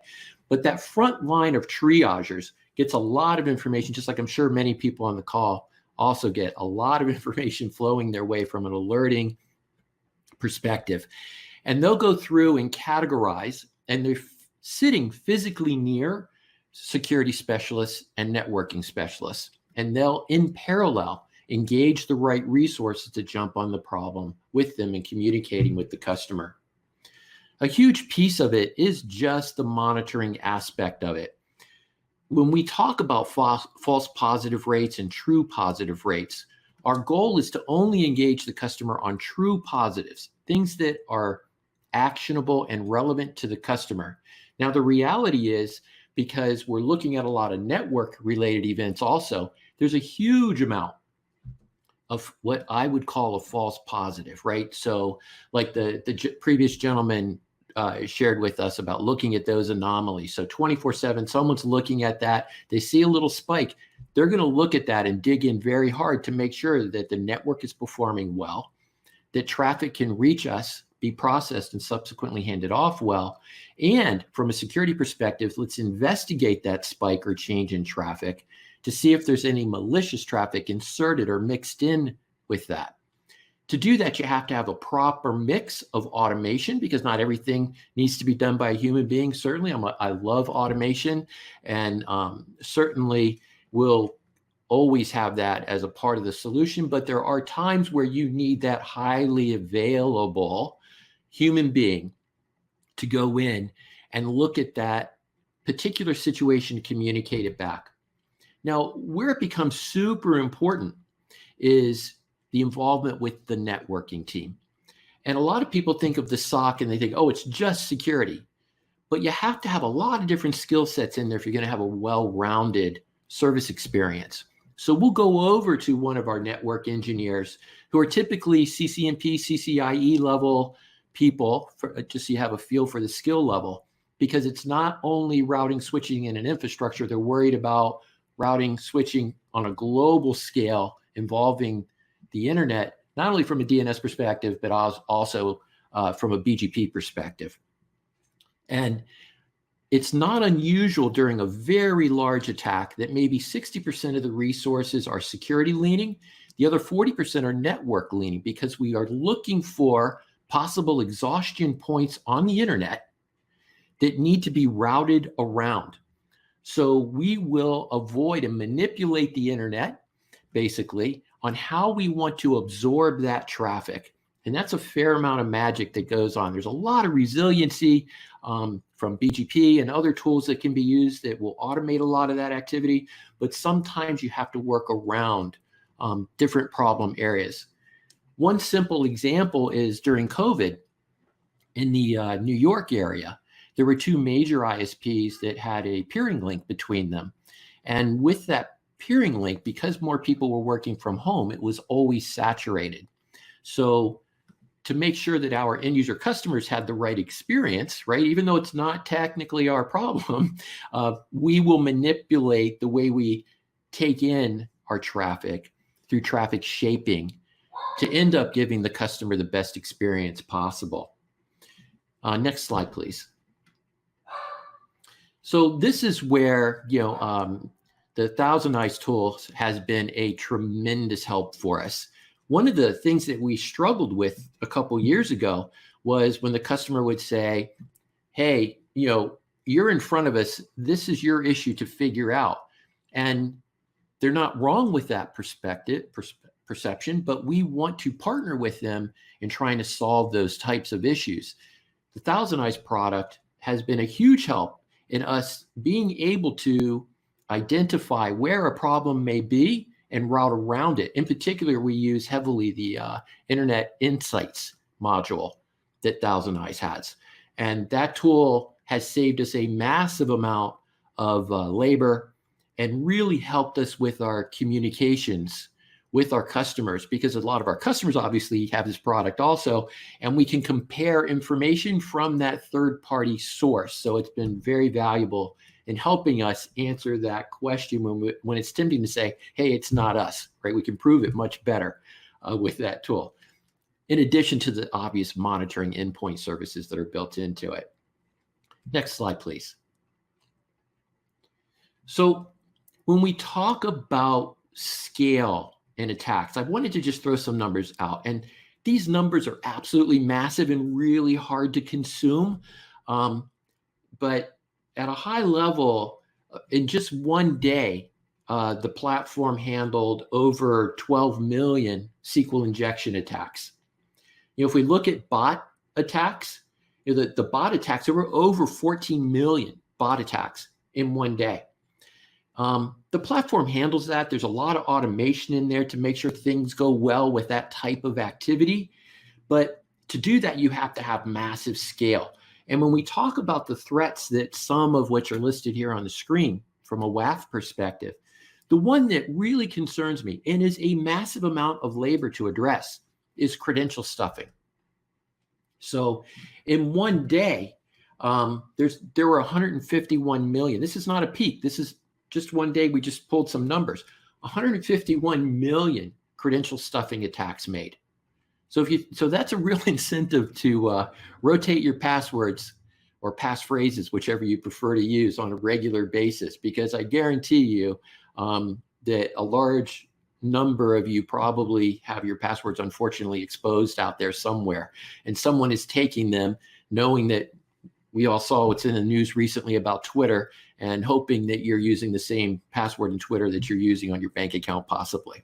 So, keep them diverse and spread out. But when we talk about scale, the platform has nearly 300,000 endpoints around the world, over 150 different countries that we're in and taking in information, because we want to be as close to the attack as possible, and we want to be as close to your end customer as possible to be able to serve their content properly or protect them as best possible. So on an average day, it's not unusual to see over 100 terabits of good traffic. And that's good traffic that's HTTP, HTTPS, so surfing-oriented traffic. The number goes way higher than the 100 terabit number I just shared with you. If there's a big sporting event that's being served, or there's a big software download that's going on at the time. So you have to have that combination of massive platform capacity mixed with the right level of automation and mixed with the right level of immediately available human assistance when there are questions or when there are attacks that need to be mitigated.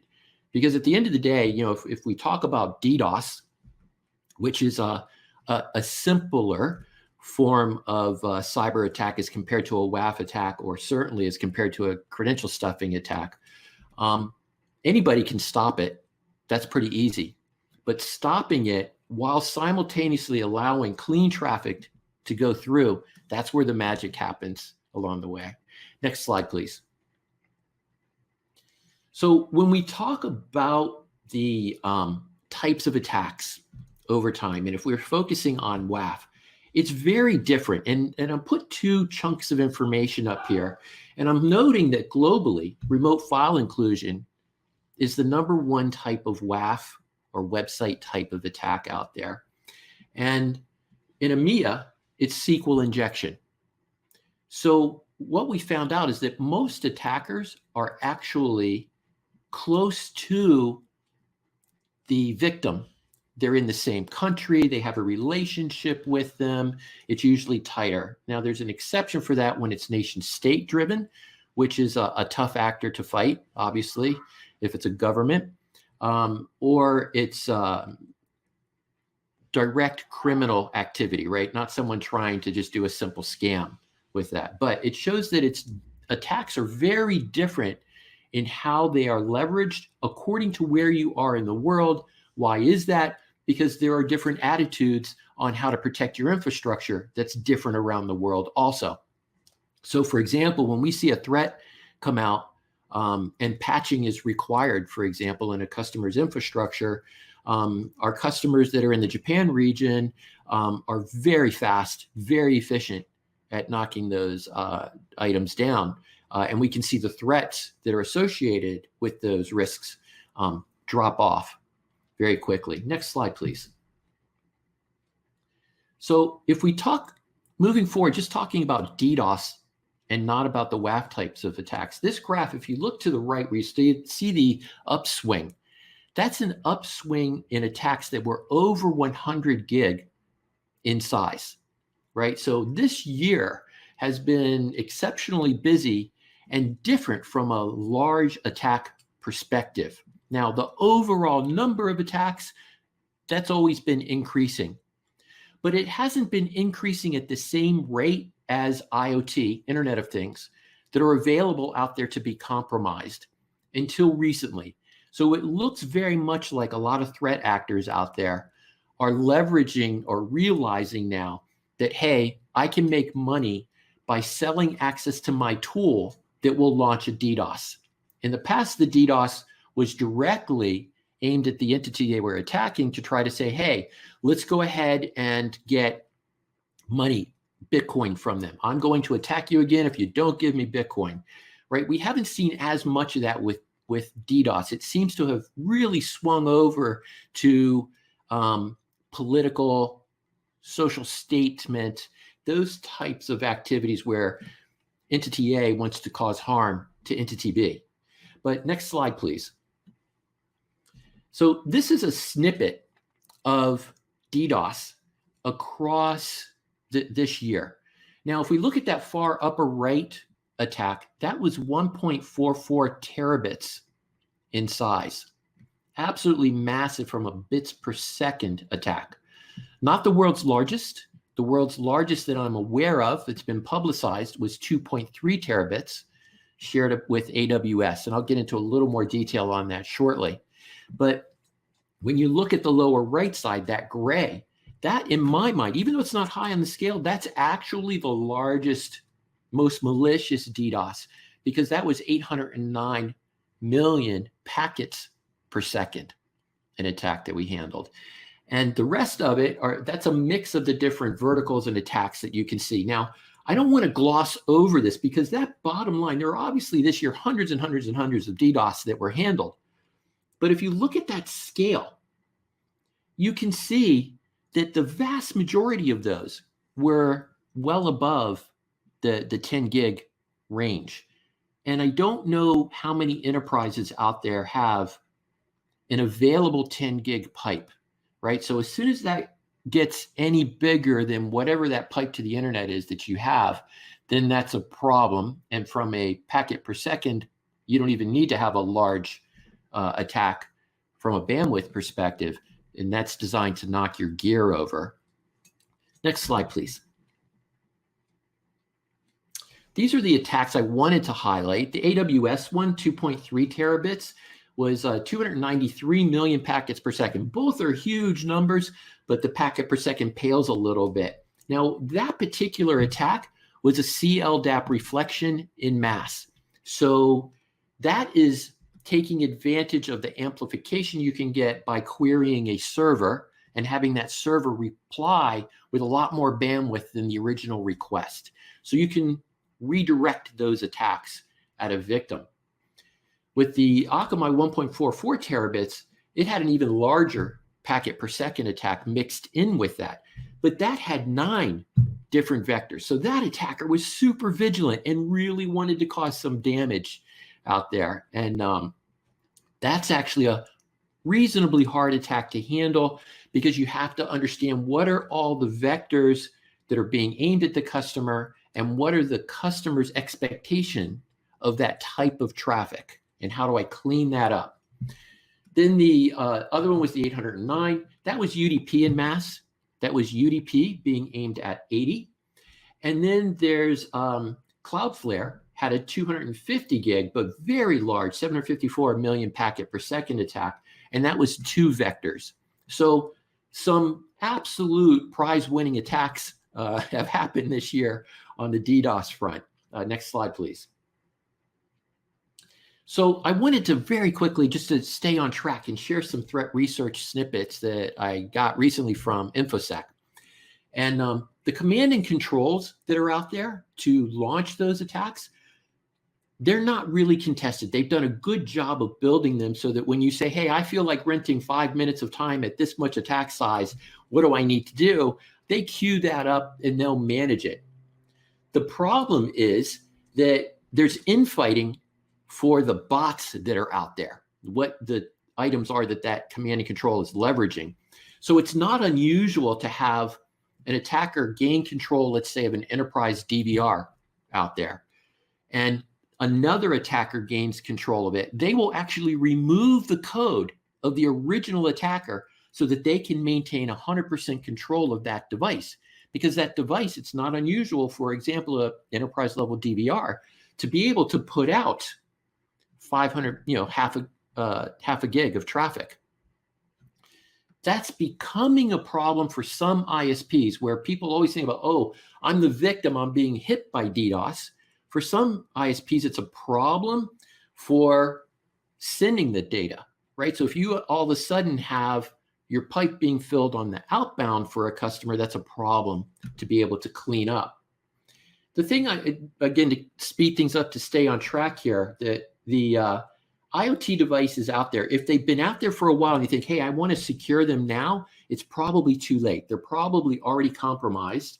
So the best thing to do, unfortunately, is reset them back to factory, patch them up, update the security around that, whether that is better passwording and firewalling, and then put it back onto the internet. Let's go ahead and move to the next slide, please. So what can you do? Number one is know your traffic. The number of times that I've been on the phone with the customer, I say, hey, how much of this traffic do you expect? It's not unusual for a customer to have no idea. They don't know their profiling. So take the time to understand your traffic, because if you don't understand your traffic, you're not going to know how to defend yourself. Build your defensive posture in advance during peacetime. There's nothing worse than being in the war, you're under attack, and you have to spend a gob of time figuring out what is the right level of mitigation that I need at that particular time.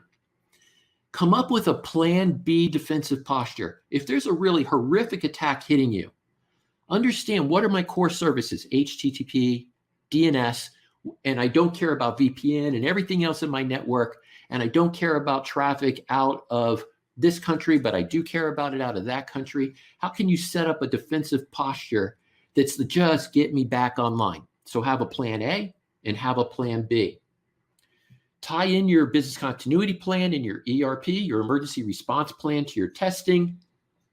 I know it's horribly boring, but do your cyber hygiene, which is the patching, the proper passwords, the proper firewalling, and knowing your environment. Implement the right balance of automation and human. There's an architecture called Zero Trust that I'm a huge believer in. It's hard to transition to Zero Trust if you have a legacy network, but if you're building a new network, we don't have today enough time to get into it, but seriously consider a Zero Trust environment when you come up with that new architecture. Work with your upstream providers, many of which have been talking today about building that environment. And seriously, you have to test, and retest when you build something, because if you haven't tested your business continuity plan, or you haven't tested your defensive posture, it's going to fail in a bad way. So you have to do that on a regular basis. Next slide, please. All right, so hopefully I left a little time for Q&A.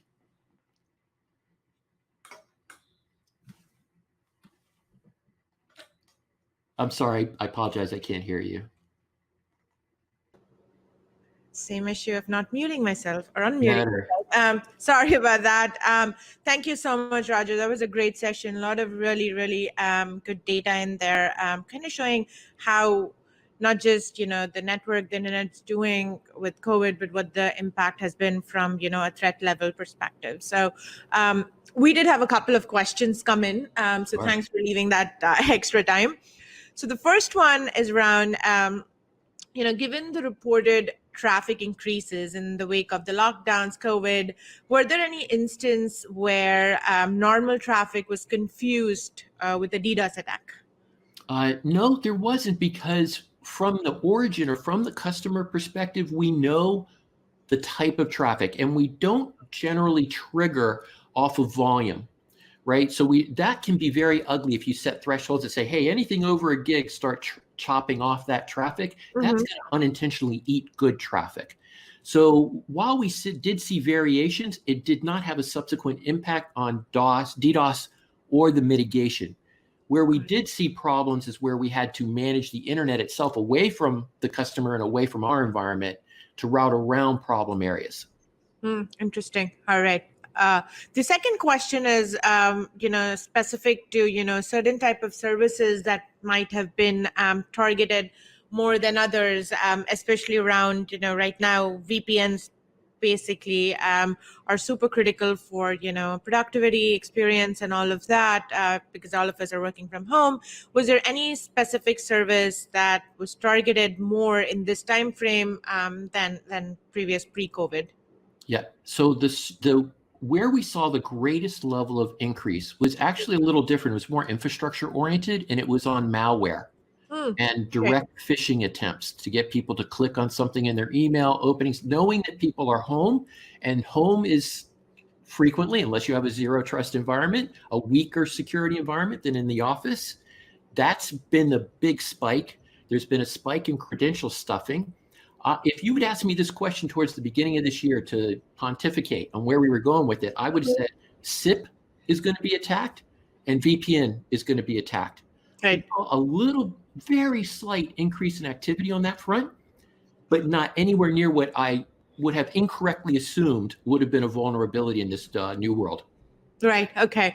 With respect to those phishing attacks, just me asking a follow-on is, how much of like the type of message or the type of attack could you recognize? Like, was it, trying to accelerate and kind of piggyback on the criticality of COVID, or was it, similar to pre-COVID?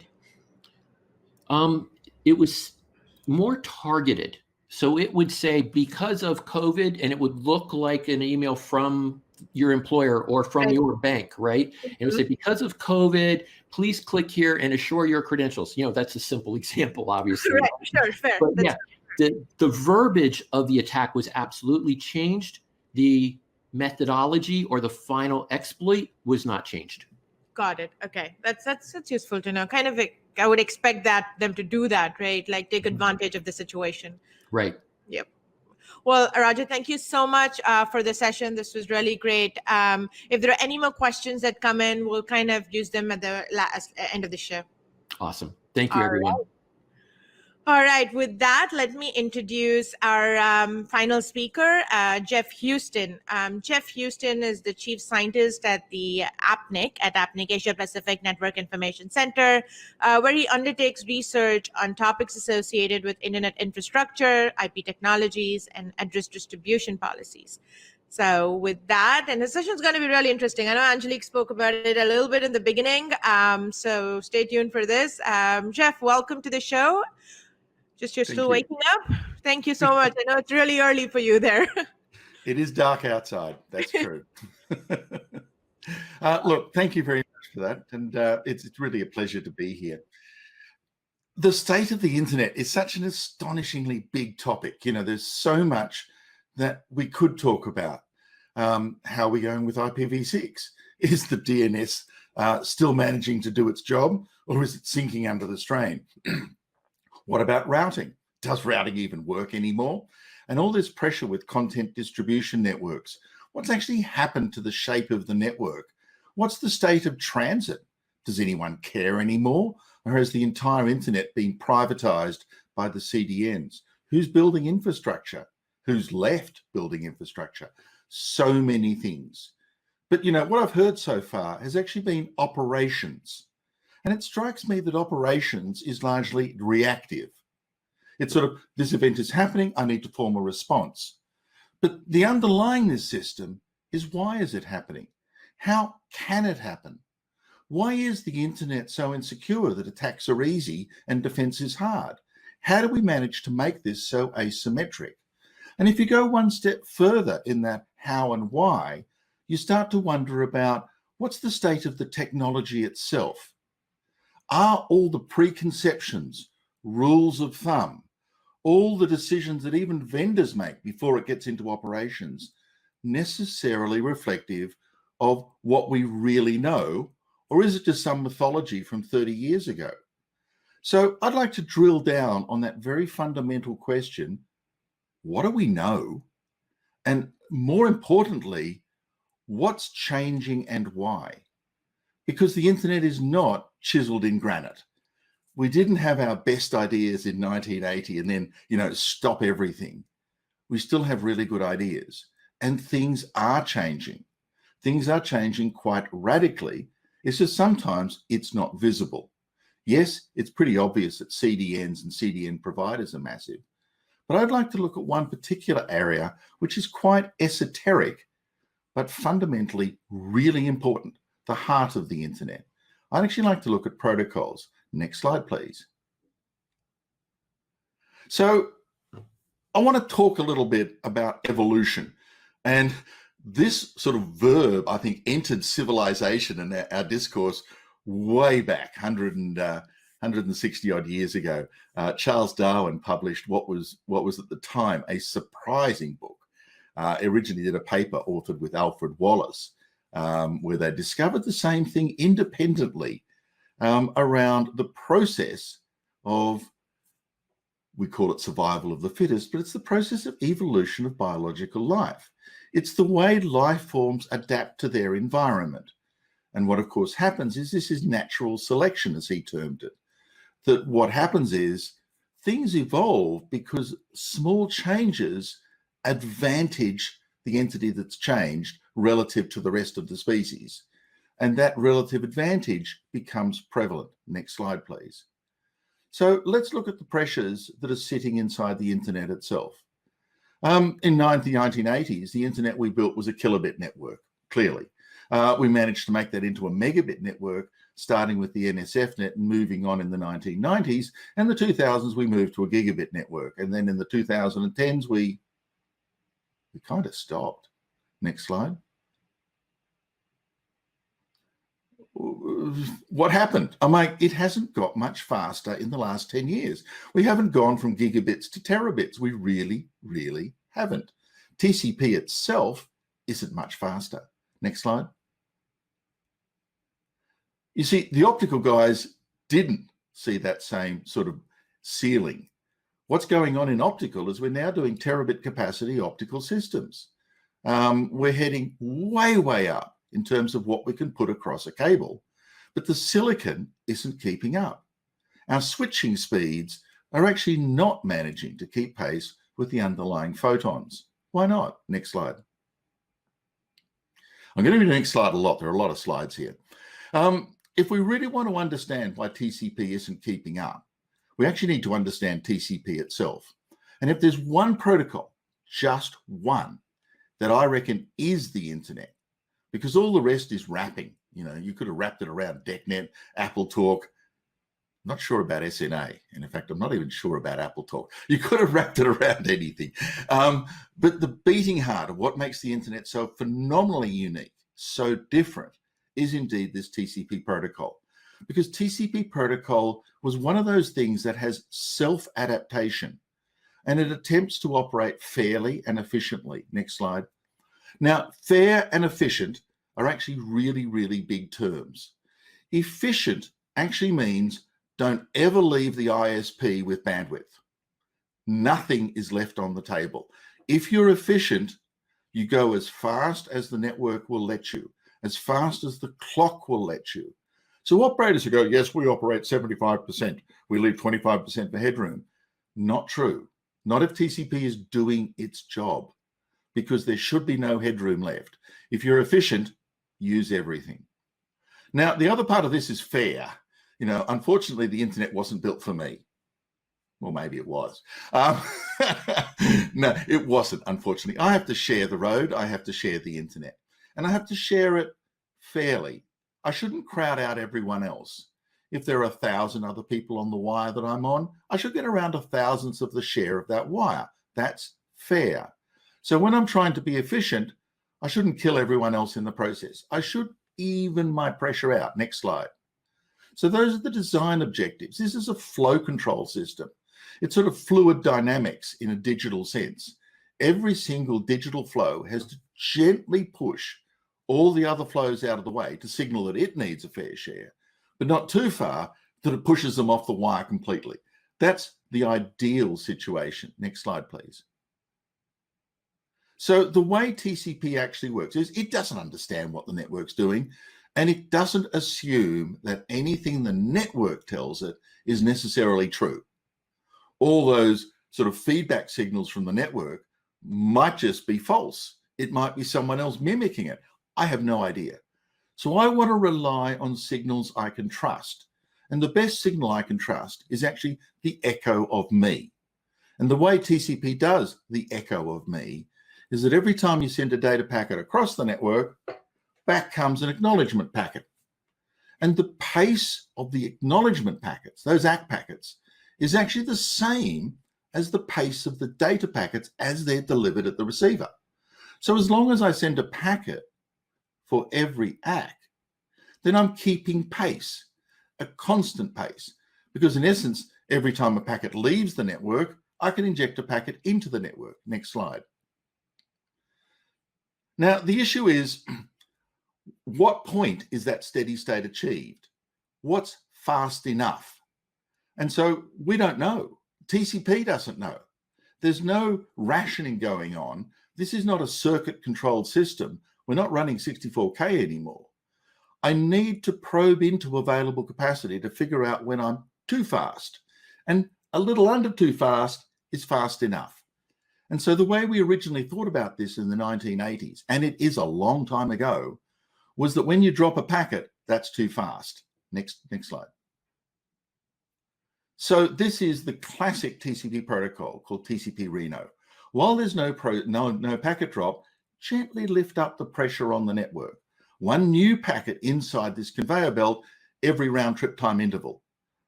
If there's no packet, if there is packet loss, react like crazy. The car has crashed.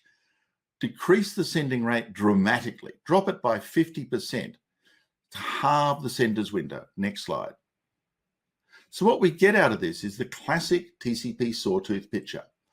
That rate halving is actually incredibly important, because what goes on is that as you're increasing the pressure on the network, queues are forming. And as queues form, the queue gets bigger and bigger and bigger and bigger. Till eventually, of course, the queue fills and a packet drop occurs. When you rate halve, you actually go silent for one round trip time.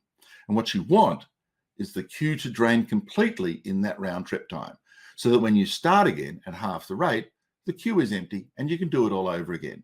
So this is the classic sawtooth response of TCP. Next slide. So the theory is that if you're memory sized inside the network, what the operator's doing in the network matches what the sender protocol is doing over in the host, you can actually make this queue behavior precisely aligned. So how big should the memory inside the network be? How big should those buffers be? Well, interestingly, it should be the size of the delay bandwidth product. So if you're driving a gigabit link over a 1 second delay, you actually need a gigabit of memory, really fast memory in your line card to make all this work. The queue size is the delay bandwidth product of the link it drives. That's the rule of thumb that vendors have been building to for the last, 30 odd years. Next slide. Now, all this works with the single assumption that it's just me. And as we'll see, that's probably a bad assumption. It's not a one flow network. It's a billion flow network. And all of a sudden things are different. Next slide. So this is what I've said. The size inside your network, what you provision, is bandwidth times round trip time. And that was a result published in 1994. Don't forget, by the way, this is the most expensive memory almost on the planet, because what you need inside these line cards is not slow memory, not memory coming off, you know, the normal production lines. You need memory that is as fast as you can possibly make it. Because if you're trying to go at a gigabit speed, you actually need memory that can give you gigahertz bandwidth. And that is not easy. Next slide. So if you make it too big, what happens? If you overachieve and stuff in way too much memory, oddly enough, all Reno will do is do the same thing, but leave queue bandwidth on the table. It won't drain completely. So that if your queue is too large, you're just inducing delay, which of course is not exactly user-friendly. Next slide. And what if it's too small? Well, maybe too small is an even worse sin, because when it's too small, you actually overachieve. And when you rate halve, you go below link capacity. And so it takes some time to ramp up again. You're leaving bandwidth on the table, and that's inefficient. Next slide. So what we'd like to do is change things. And at this point, Darwinism takes over, because I can't change the bits in the TCP header. That's invariant. But what I can change is my behavior as a sender. And the real question is, can I alter that algorithm to actually be no less aggressive than everyone else? I want my fair share, but maybe eke out corners of bandwidth and capacity that other folk aren't doing. Maybe I should be a little bit more responsive, react faster. What I can't do is destroy the environment. I can't eat up all the bandwidth because everyone else dies and then they're going to come back and kill me. So in some ways, this is almost like a survival Darwinism issue. I need to be just a little bit better than everyone else if I'm going to take advantage of the situation and thrive. So this is what's been happening for some time. Very few folk use Reno now. Next slide. We've done all kinds of theories. There's been a zillion PhDs on the topic, and some of the ideas are quite unique. One of them, which I kind of liked, was, well, if I get 1/1000th of the share of the bandwidth by using Reno, why don't I multiply all my factors by 2? Instead of rate halve, I rate quarter. Instead of increasing by 1 segment every RTT, I increase by 2. I behave as if I'm 2 sessions. Well, 3, 10, 1,000. Why don't I oscillate at a very high frequency? Mul-TCP is the way that algorithm works. And in limited applications, it's actually not bad. But overall, you tend to consume the network, destroy the environment, and everyone's unhappy with you. So are there other methods? That linear increase, for example. Next slide. What if we explore mathematics and use a polynomial equation like, you know, a cubic? And interestingly, what you do in a cubic equation is move very quickly to what you think is the sweet spot, and then oscillate more slowly around that spot of packet loss. And if there is, if you will, available headroom, again, you move very quickly to occupy it. Next slide. Now, the sawtooth pattern of Reno is changed in cubic to almost a polynomial shaped pattern. But what you actually find is that it tends to oscillate around packet drop. And what that means is the queues are always full. The bigger the queue, the longer the delay. So in this case, what's going on is that the queuing factor inside the routers is actually decreasing performance, not increasing it. That's bad. Next slide. So cubic can react extremely quickly, faster than Reno. It's adapted in that sense. But in some ways, it's slow in terms of it's putting packets inside buffers and it takes time to drain them. So it exacerbates buffer bloat. That's bad. Next slide. The real problem is in all of this, it's not one flow. And all of the work so far in terms of flow control has actually been about a single flow. And the idea is, well, if it works for one, it'll work for a billion. Not true. Next slide. Because in some ways, it's about how these flows self-synchronize. If they're precisely in phase, then yeah, it's all going to require the same buffer space. But what if they're out of phase? Well, oddly enough, it's going to only require half the requirement of buffer space. Next slide. So in some ways, we can do a lot better than this if we think about the problem we're solving without changing anything and just looking at the interaction of multiple flows. Oddly enough, you don't need anywhere near the memory you thought you needed in your router. You need that bandwidth delay product divided by the square root of the number of flows. If you're taking 100,000 flows across a switch, you only need 1/100th of that delay bandwidth product. This was actually quite an old result, 16 years old, but vendors are still selling you enormous amounts of memory that actually is just really adding to delay, not adding to performance. Next slide. So why do we actually have buffers? Why do we actually put packets in a holding room before sending them out on the wire? And there are two reasons. One is, of course, multiplexing n flows into one. If they all arrive at the same time, everyone else has to wait for the first one to go out, n into one. But there's another reason as well, and that is most hosts are incredibly ill-mannered, impolite. They burst, and that's the wrong thing. When you burst, some buffer in the network needs to splay that burst out and even it out and make you a more polite sender. What if you were more polite? Next slide. What if you rate paced? Well, if you rate paced and distributed the data over the entire round trip time interval, oddly enough, you make much less pressure on network buffers. And oddly enough, you can go faster. So sender pacing is a really, really good idea.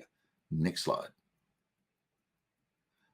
If we all paced, if we all were polite to each other and actually paced that information out, we'd actually find we hardly need any buffering at all because we wouldn't form standing queues. And the amount of buffer space we need is actually much the same as the log of the average flow window size. And as long as that is effectively spaced out, it's a really, really tiny number. Why is this important? Next slide. Because if we can change the demands on memory, we are winning. Oddly enough, silicon hasn't all gone at the same speed. Processors have gone a huge amount faster, but they've gone faster over the last 40 odd years because of parallelism, not because of fundamental increases in the clock speed. Memory is really just a clock speed problem. And oddly enough, over that same period, memory speeds have gone up by a factor of 10. Really, really slowly. So when we've got these ultra-fast networks, we haven't got memory to keep up with it. Next slide. Why is that important? Because the chip. Because when we're designing a switching chip, we have to design the switch, and we have to figure out how to do the memory for that switch. If it's on-chip memory, then it can be quite fast, but the chip size hasn't changed an awful lot. So on the chip, 16 meg to 64 meg, no more. Now, if you do, I'm going to go external memory, that's great. You can get gigs of memory. But now you've got an external memory interface, you've got a bus, you've got all kinds of tricks to make it go. But that also takes up chip space. And oddly enough, on a switching chip, you actually spend up to 60% of that real estate to do memory control. If you can reduce the memory and actually say, I'm only going to use a fraction of the memory of the delay bandwidth product, you can make switch chips which are awfully fast. Next slide. And by awfully fast, I mean, wow, 1.8 terabits of switching capacity. This is how you make silicon work as fast as optical. You make it work by having only 16 megs of memory on board on the chip. Interestingly, it even has in-band telemetry, but the key thing is it has no memory, almost none. How do you have a protocol that can use that? Next slide. So now the pressure in terms of Darwinistic pressure is to actually understand flow states as they relate to queues and memory buffers. Next slide. Because what you're trying to do is actually optimize at the point when the queue forms, that point at the left where the round trip time starts to increase because the queue is forming. Because at the receiver, once queues start to form, you're getting no more data delivered to the receiver. You're working at capacity. Now, all these loss-based congestion control points work at the other end, over at the right, when the disaster has happened, and not only have you filled your queue, but the signaling system has failed. Next slide. So how do you detect the onset of queuing? Well, One way is to get the network to tell you. Next slide. This is something that was developed in the 2000s. Sally Floyd's group did this. And the idea was developing on an idea from digital back in the late 90s, I think, maybe early 90s. Explicit congestion notification. When queues are forming, mark a packet. So the network marks the packet on the way over to the receiver. That mark is put back in the axe. The axe is sent back to the sender. I know when queues are forming. I can now go as fast as I can until I get that notification. Next slide. Now, there are many things about this that are good. It's a single bit. That's great. But everyone needs to be aware. Everyone needs to mark these bits and receive the bits. Apple experimented with putting those bits in. Hasn't been a success. Why not? Next slide. Because it's a bit like security systems. Security only marks what's good. And if everyone does it, then if it's not marked, it's bad. But if only half of you mark what's good and it's not marked, I actually don't know if it's bad or not. I have no information. So unless everyone does it, it doesn't really work. And that's the same with ECN. Partial adoption is a signal that says, meh, well, nice try, but useless, which is a lot about security too, but that's a different talk. Next slide. So we can't make the network do the marking for us. We have to do it ourselves. We need to detect the onset of delaying. Next slide. I told you the slides were fast. We could use a system that actually detects the onset of queuing, not by making massive adjustments in response to packet loss, but by making small adjustments continuously that detect the onset of queuing. So you're constantly pushing in going, did a queue form? Did a queue form? Did a queue form? Next slide.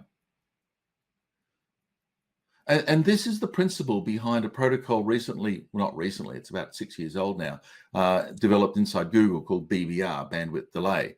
So what it does is it paces the sending packets, pacing is good, and it probes every 8th round trip type interval. And the way the probe works is increases the sending capacity by 25%, which is a pretty big increase for one round trip time.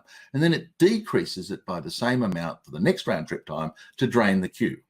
And it looks very carefully at the delay, the round trip time delay on that probe when it increased by 25%. If the delay didn't change, yahoo, we're in business. Increase the sending rate.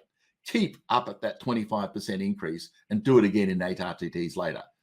If we found a little bit of delay, whoops, we've actually managed to trigger queuing. Don't make any changes. Don't alter the path bandwidth estimate because of packet loss. Why not? Because packet loss is erratic. Ignore loss, just look at delay. Next slide. And so now, instead of having a sawtooth, we have an entirely different profile that we actually establish the fair and efficient sending rate, network capacity, by basically probing into the network queue in short, sharp bursts, which actually take very little buffer space. You can actually build gigabit networks with megabit buffers, and that's a fantastic result. Next slide. The problem is, of course, fairness.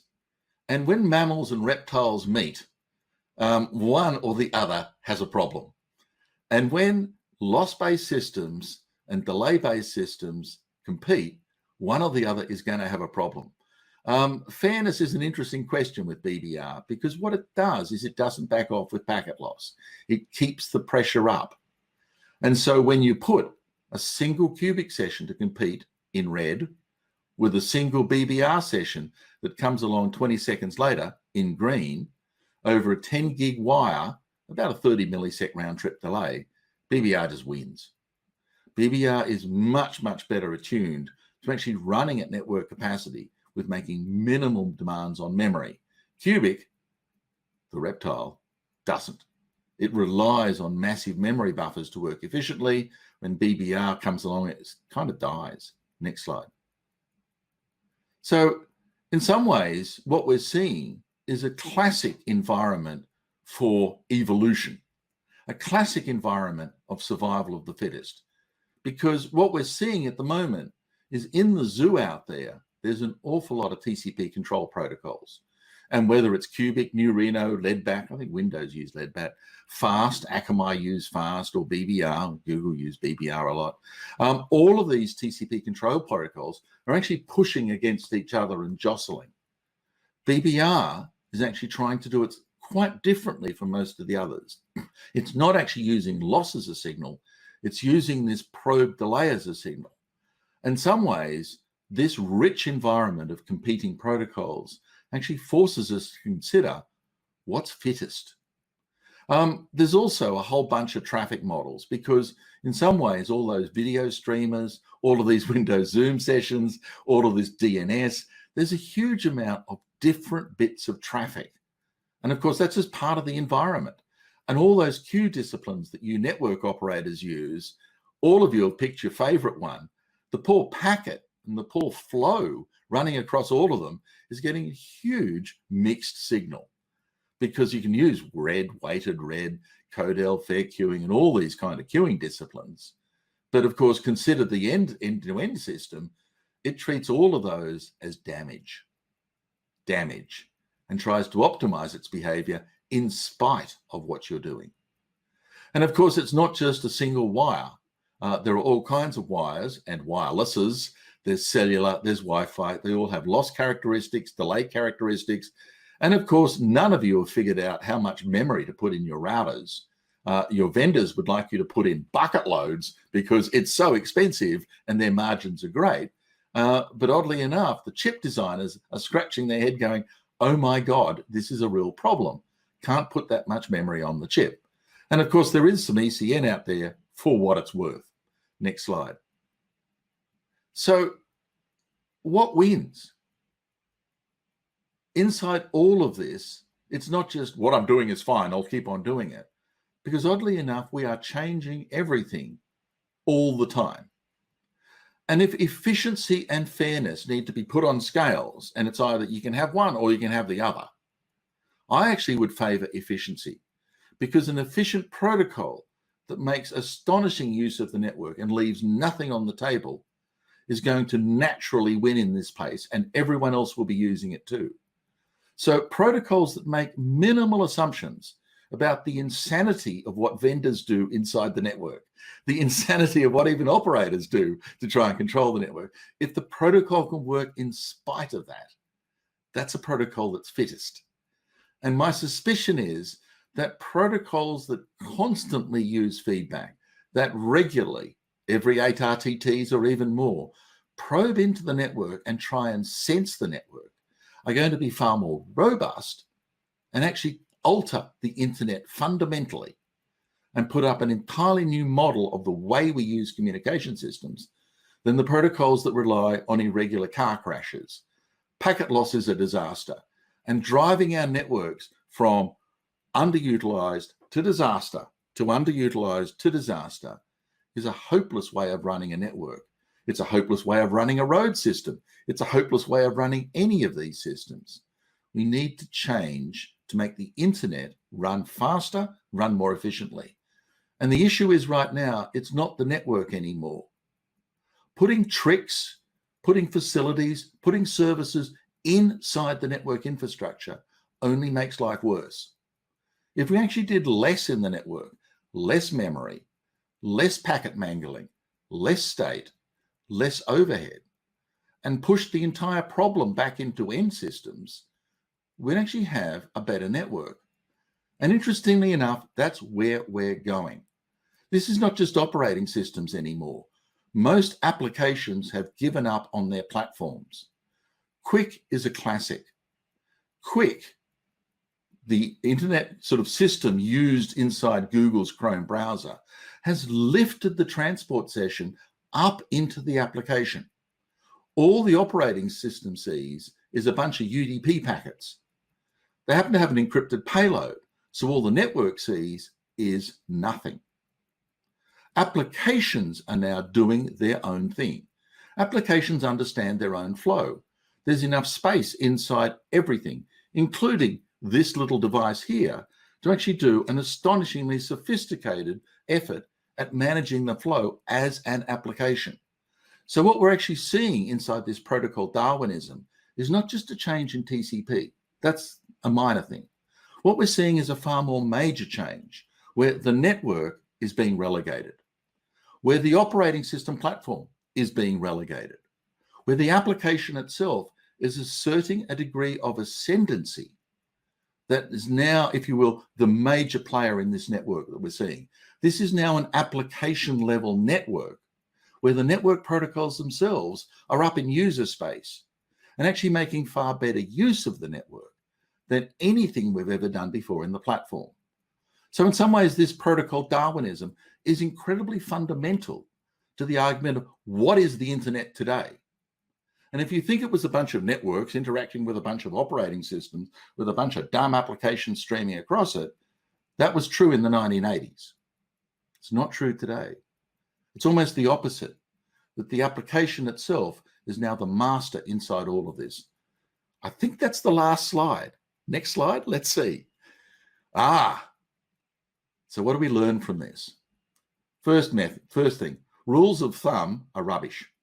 Rules of thumb say, God, I don't know why. I'm just going to do it because everyone else has done it. That's crazy. We don't know that much about how to make extremely high-speed systems work. And over-equipping your router with memory is a really dumb thing to do, but everyone does it because it's a rule of thumb. Why? A cherished assumption, but it's wrong. If we really want to make a terabit network and even a petabit network sing and dance and do phenomenal things, we need to think differently. We need to continuously challenge our assumptions. And the beauty of all this is that the state of the internet tomorrow is not the state today. That the internet still has an extraordinary set of really important problems. And if we just operate our network and react, we're not going to meet those problems and we're not going to make it better. We're just reacting. If we want to move ahead, we actually need to treat the network as a malleable thing and treat the ecosystem in the same way that biology treats its own ecosystem, as an environment where adaptation wins, where changes actually create disturbances that in turn create efficiencies and opportunities to exploit. And so the beauty of this is there's a lot to learn about the internet, and I think we can all have a lot of fun in learning it. Thank you very much. I'll hand it back.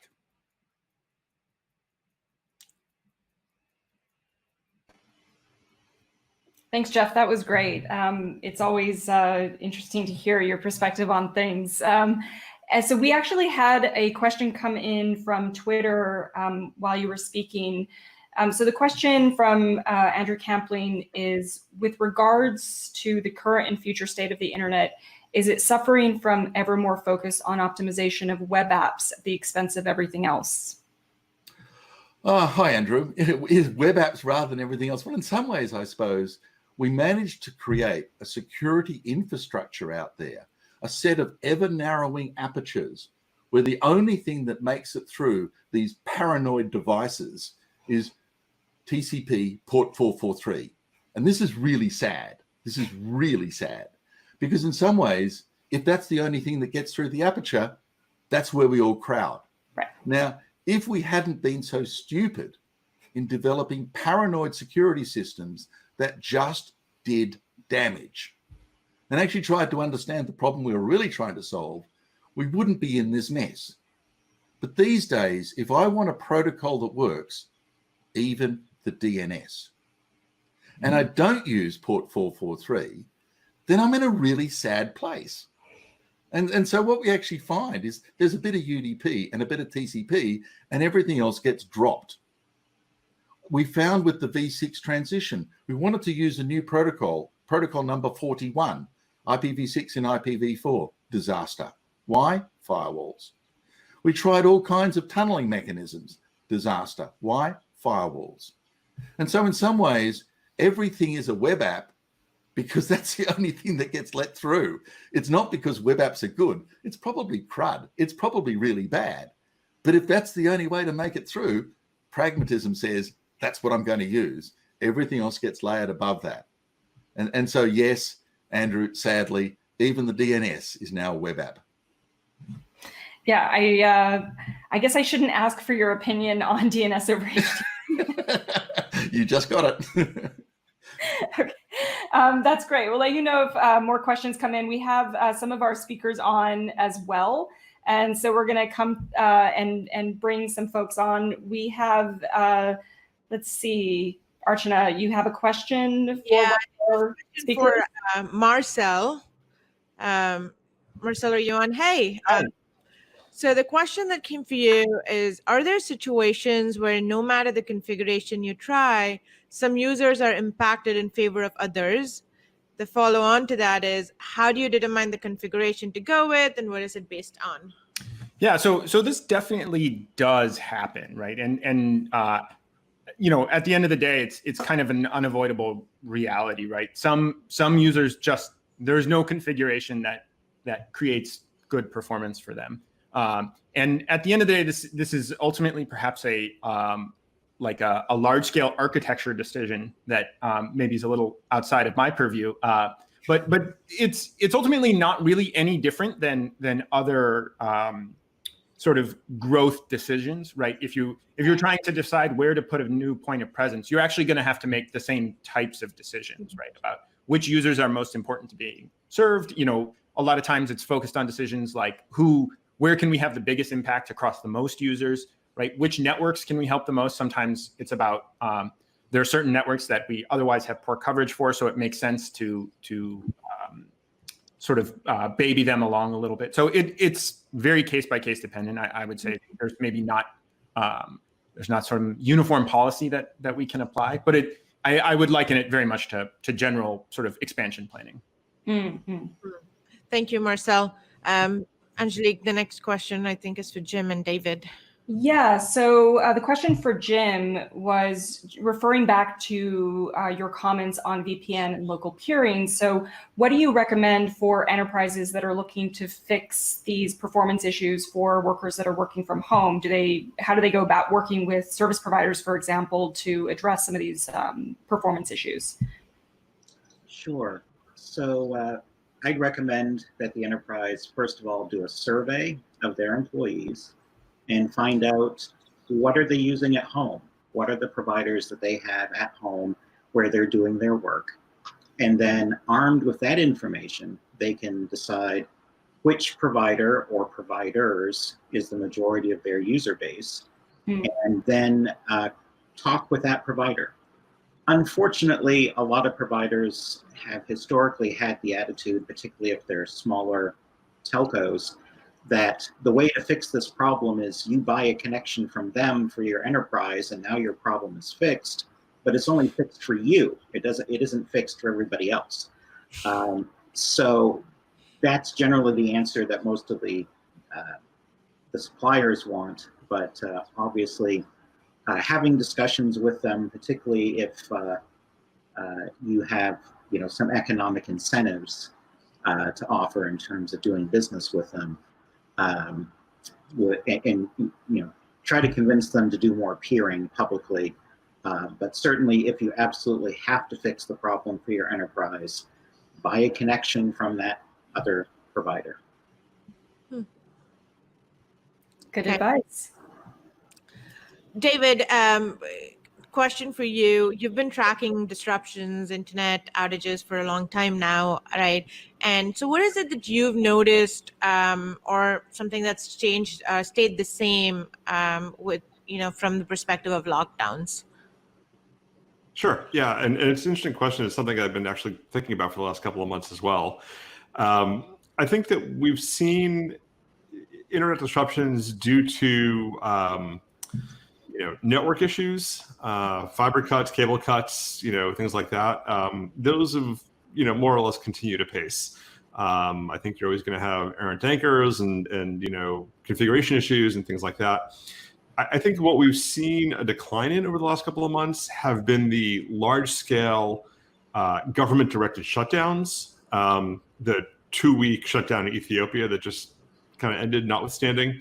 But I had been talking to some colleagues about that as well, and there was this question of is that decline because governments are finally realizing just how critical the internet is for everybody's lives now, thanks to the pandemic, thanks to the lockdowns, But I think what we ultimately realized is that it's less that, unfortunately, and more that a lot of the events that historically drove the shutdowns, the riots, the elections, the things like that, those have been not taking place, or they've been postponed, or the elections have been postponed, the riots haven't been taking place, depending where you are, of course.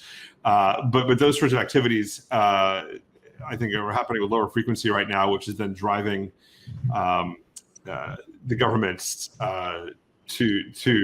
has been driving fewer government-directed large-scale internet shutdowns. And I'll use this as an opportunity also to plug my blog, internetdisruption.report, and work that we're doing at the Internet Society as well on the Measuring the Internet project, looking at internet shutdowns. Thank you, David.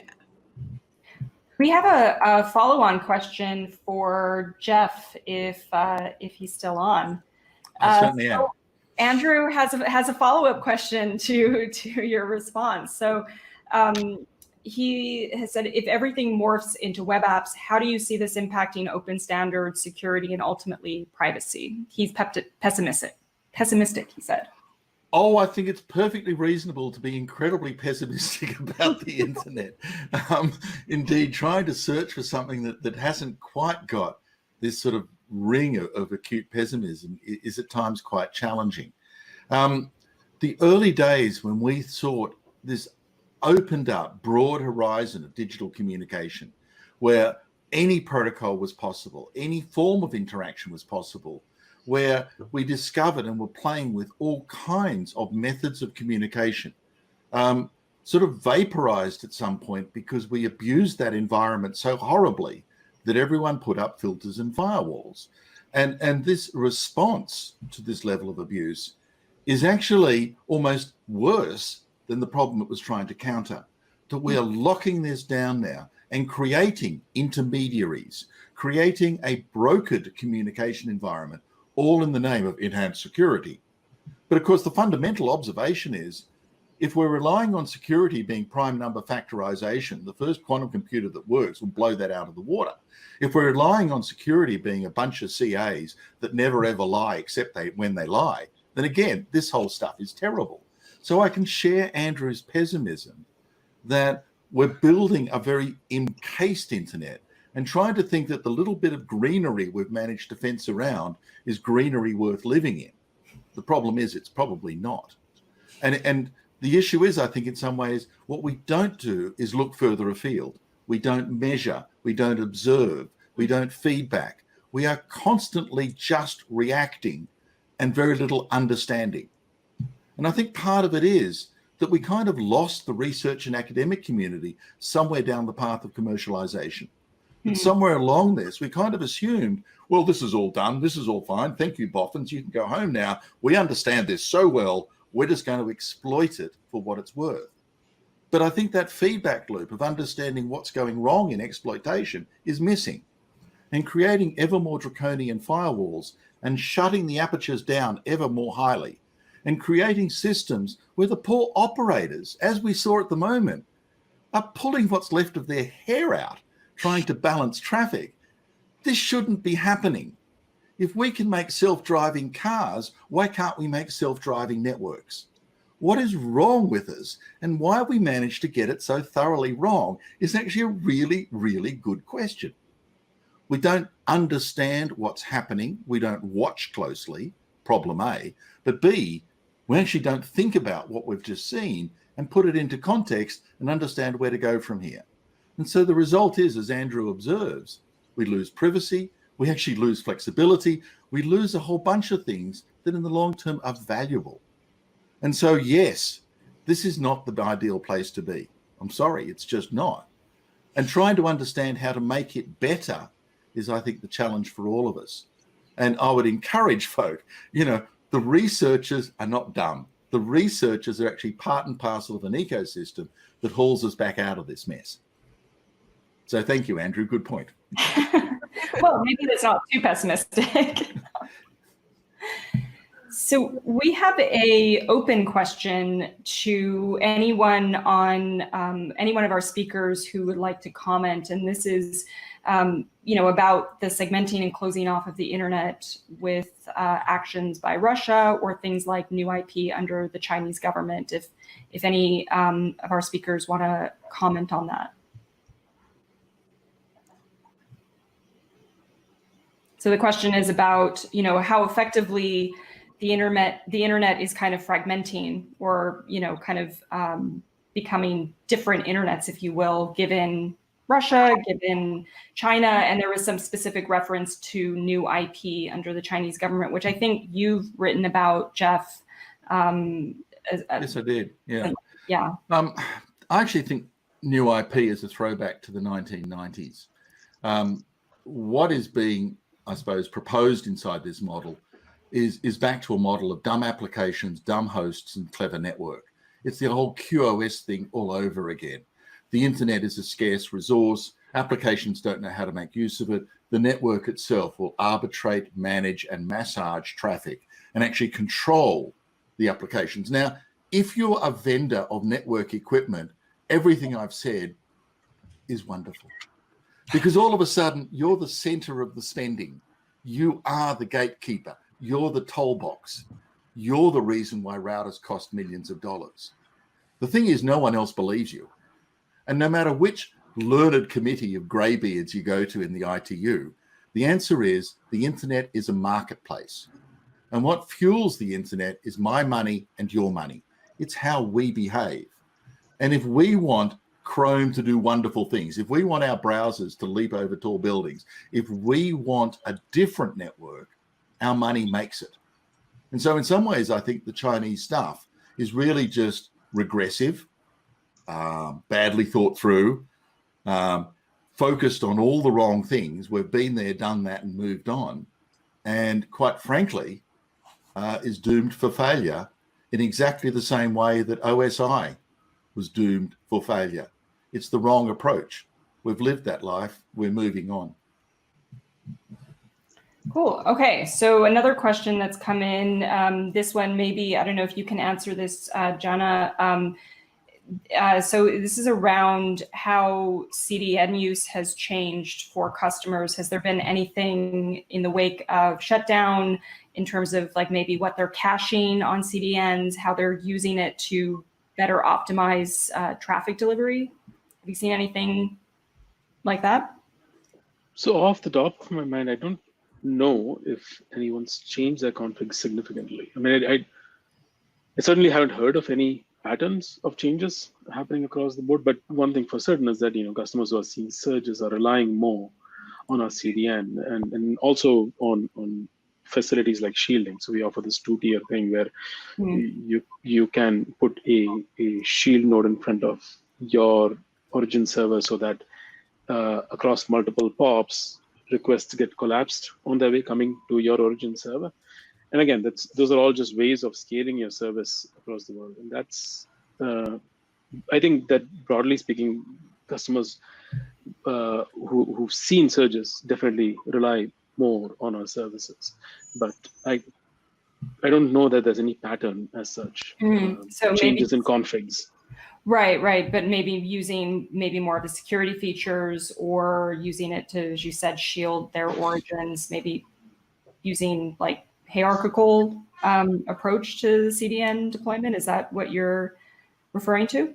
Well, sure. Yeah, that too. That's certainly in part of the shielding that we offer. But I think, broadly speaking, again, it's reliance on facilities and on organizations that allow you to scale. Fastly is one of them, and that's the sort of thing that we see.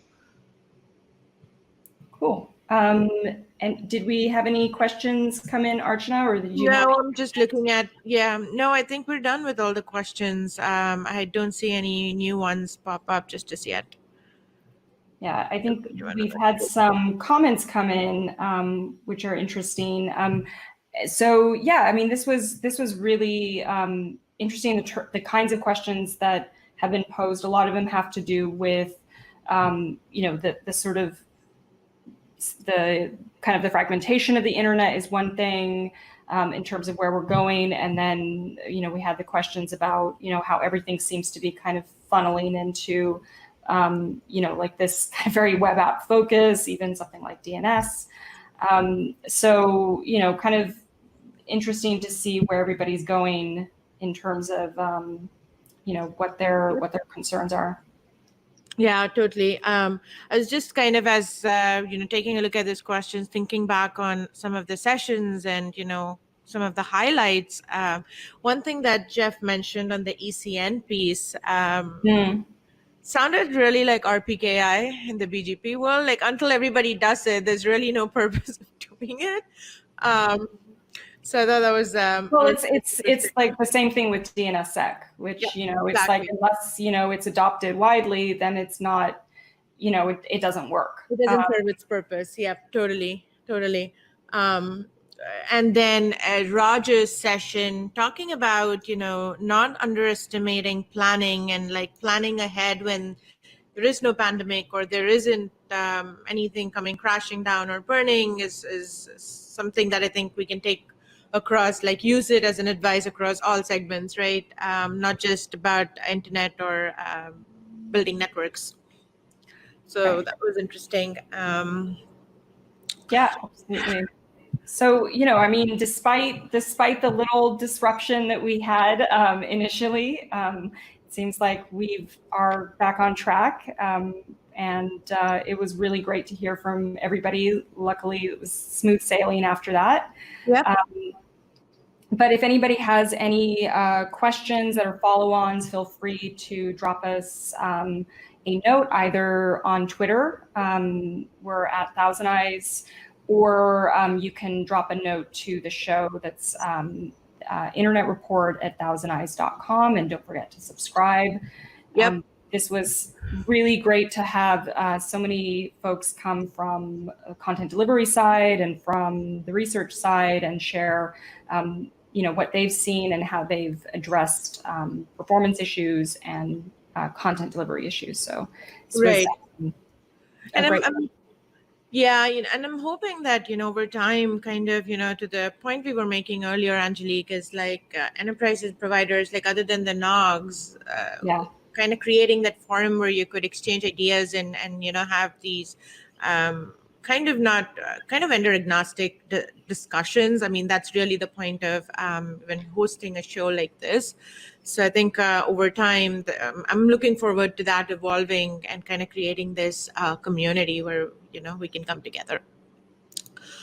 All right. With that, if you have, again, any more questions, feel free to send that in. We'll get in touch with the speakers and, get their perspective on it as well. And then if we can just throw up the last couple of slides in there before we, take off. Just a reminder that we are again on the podcast every week. You're going to see us again next Monday.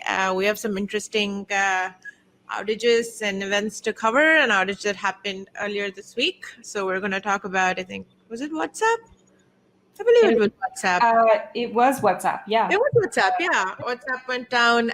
We saw something that we could talk about. And again, if you have any interesting guests, or if you want to be a guest on the podcast as well, definitely reach out to us. Then Angelique onto the report that's released. Yeah, that's right. So just we previewed some of our findings earlier, and we're going to be releasing in a couple of weeks. So stay tuned, and we'll provide more information on where you can download that report. So check it out. All right. Thank you. And thanks for being a part of the show. We'll see you all in our podcast. Thanks for joining, everyone.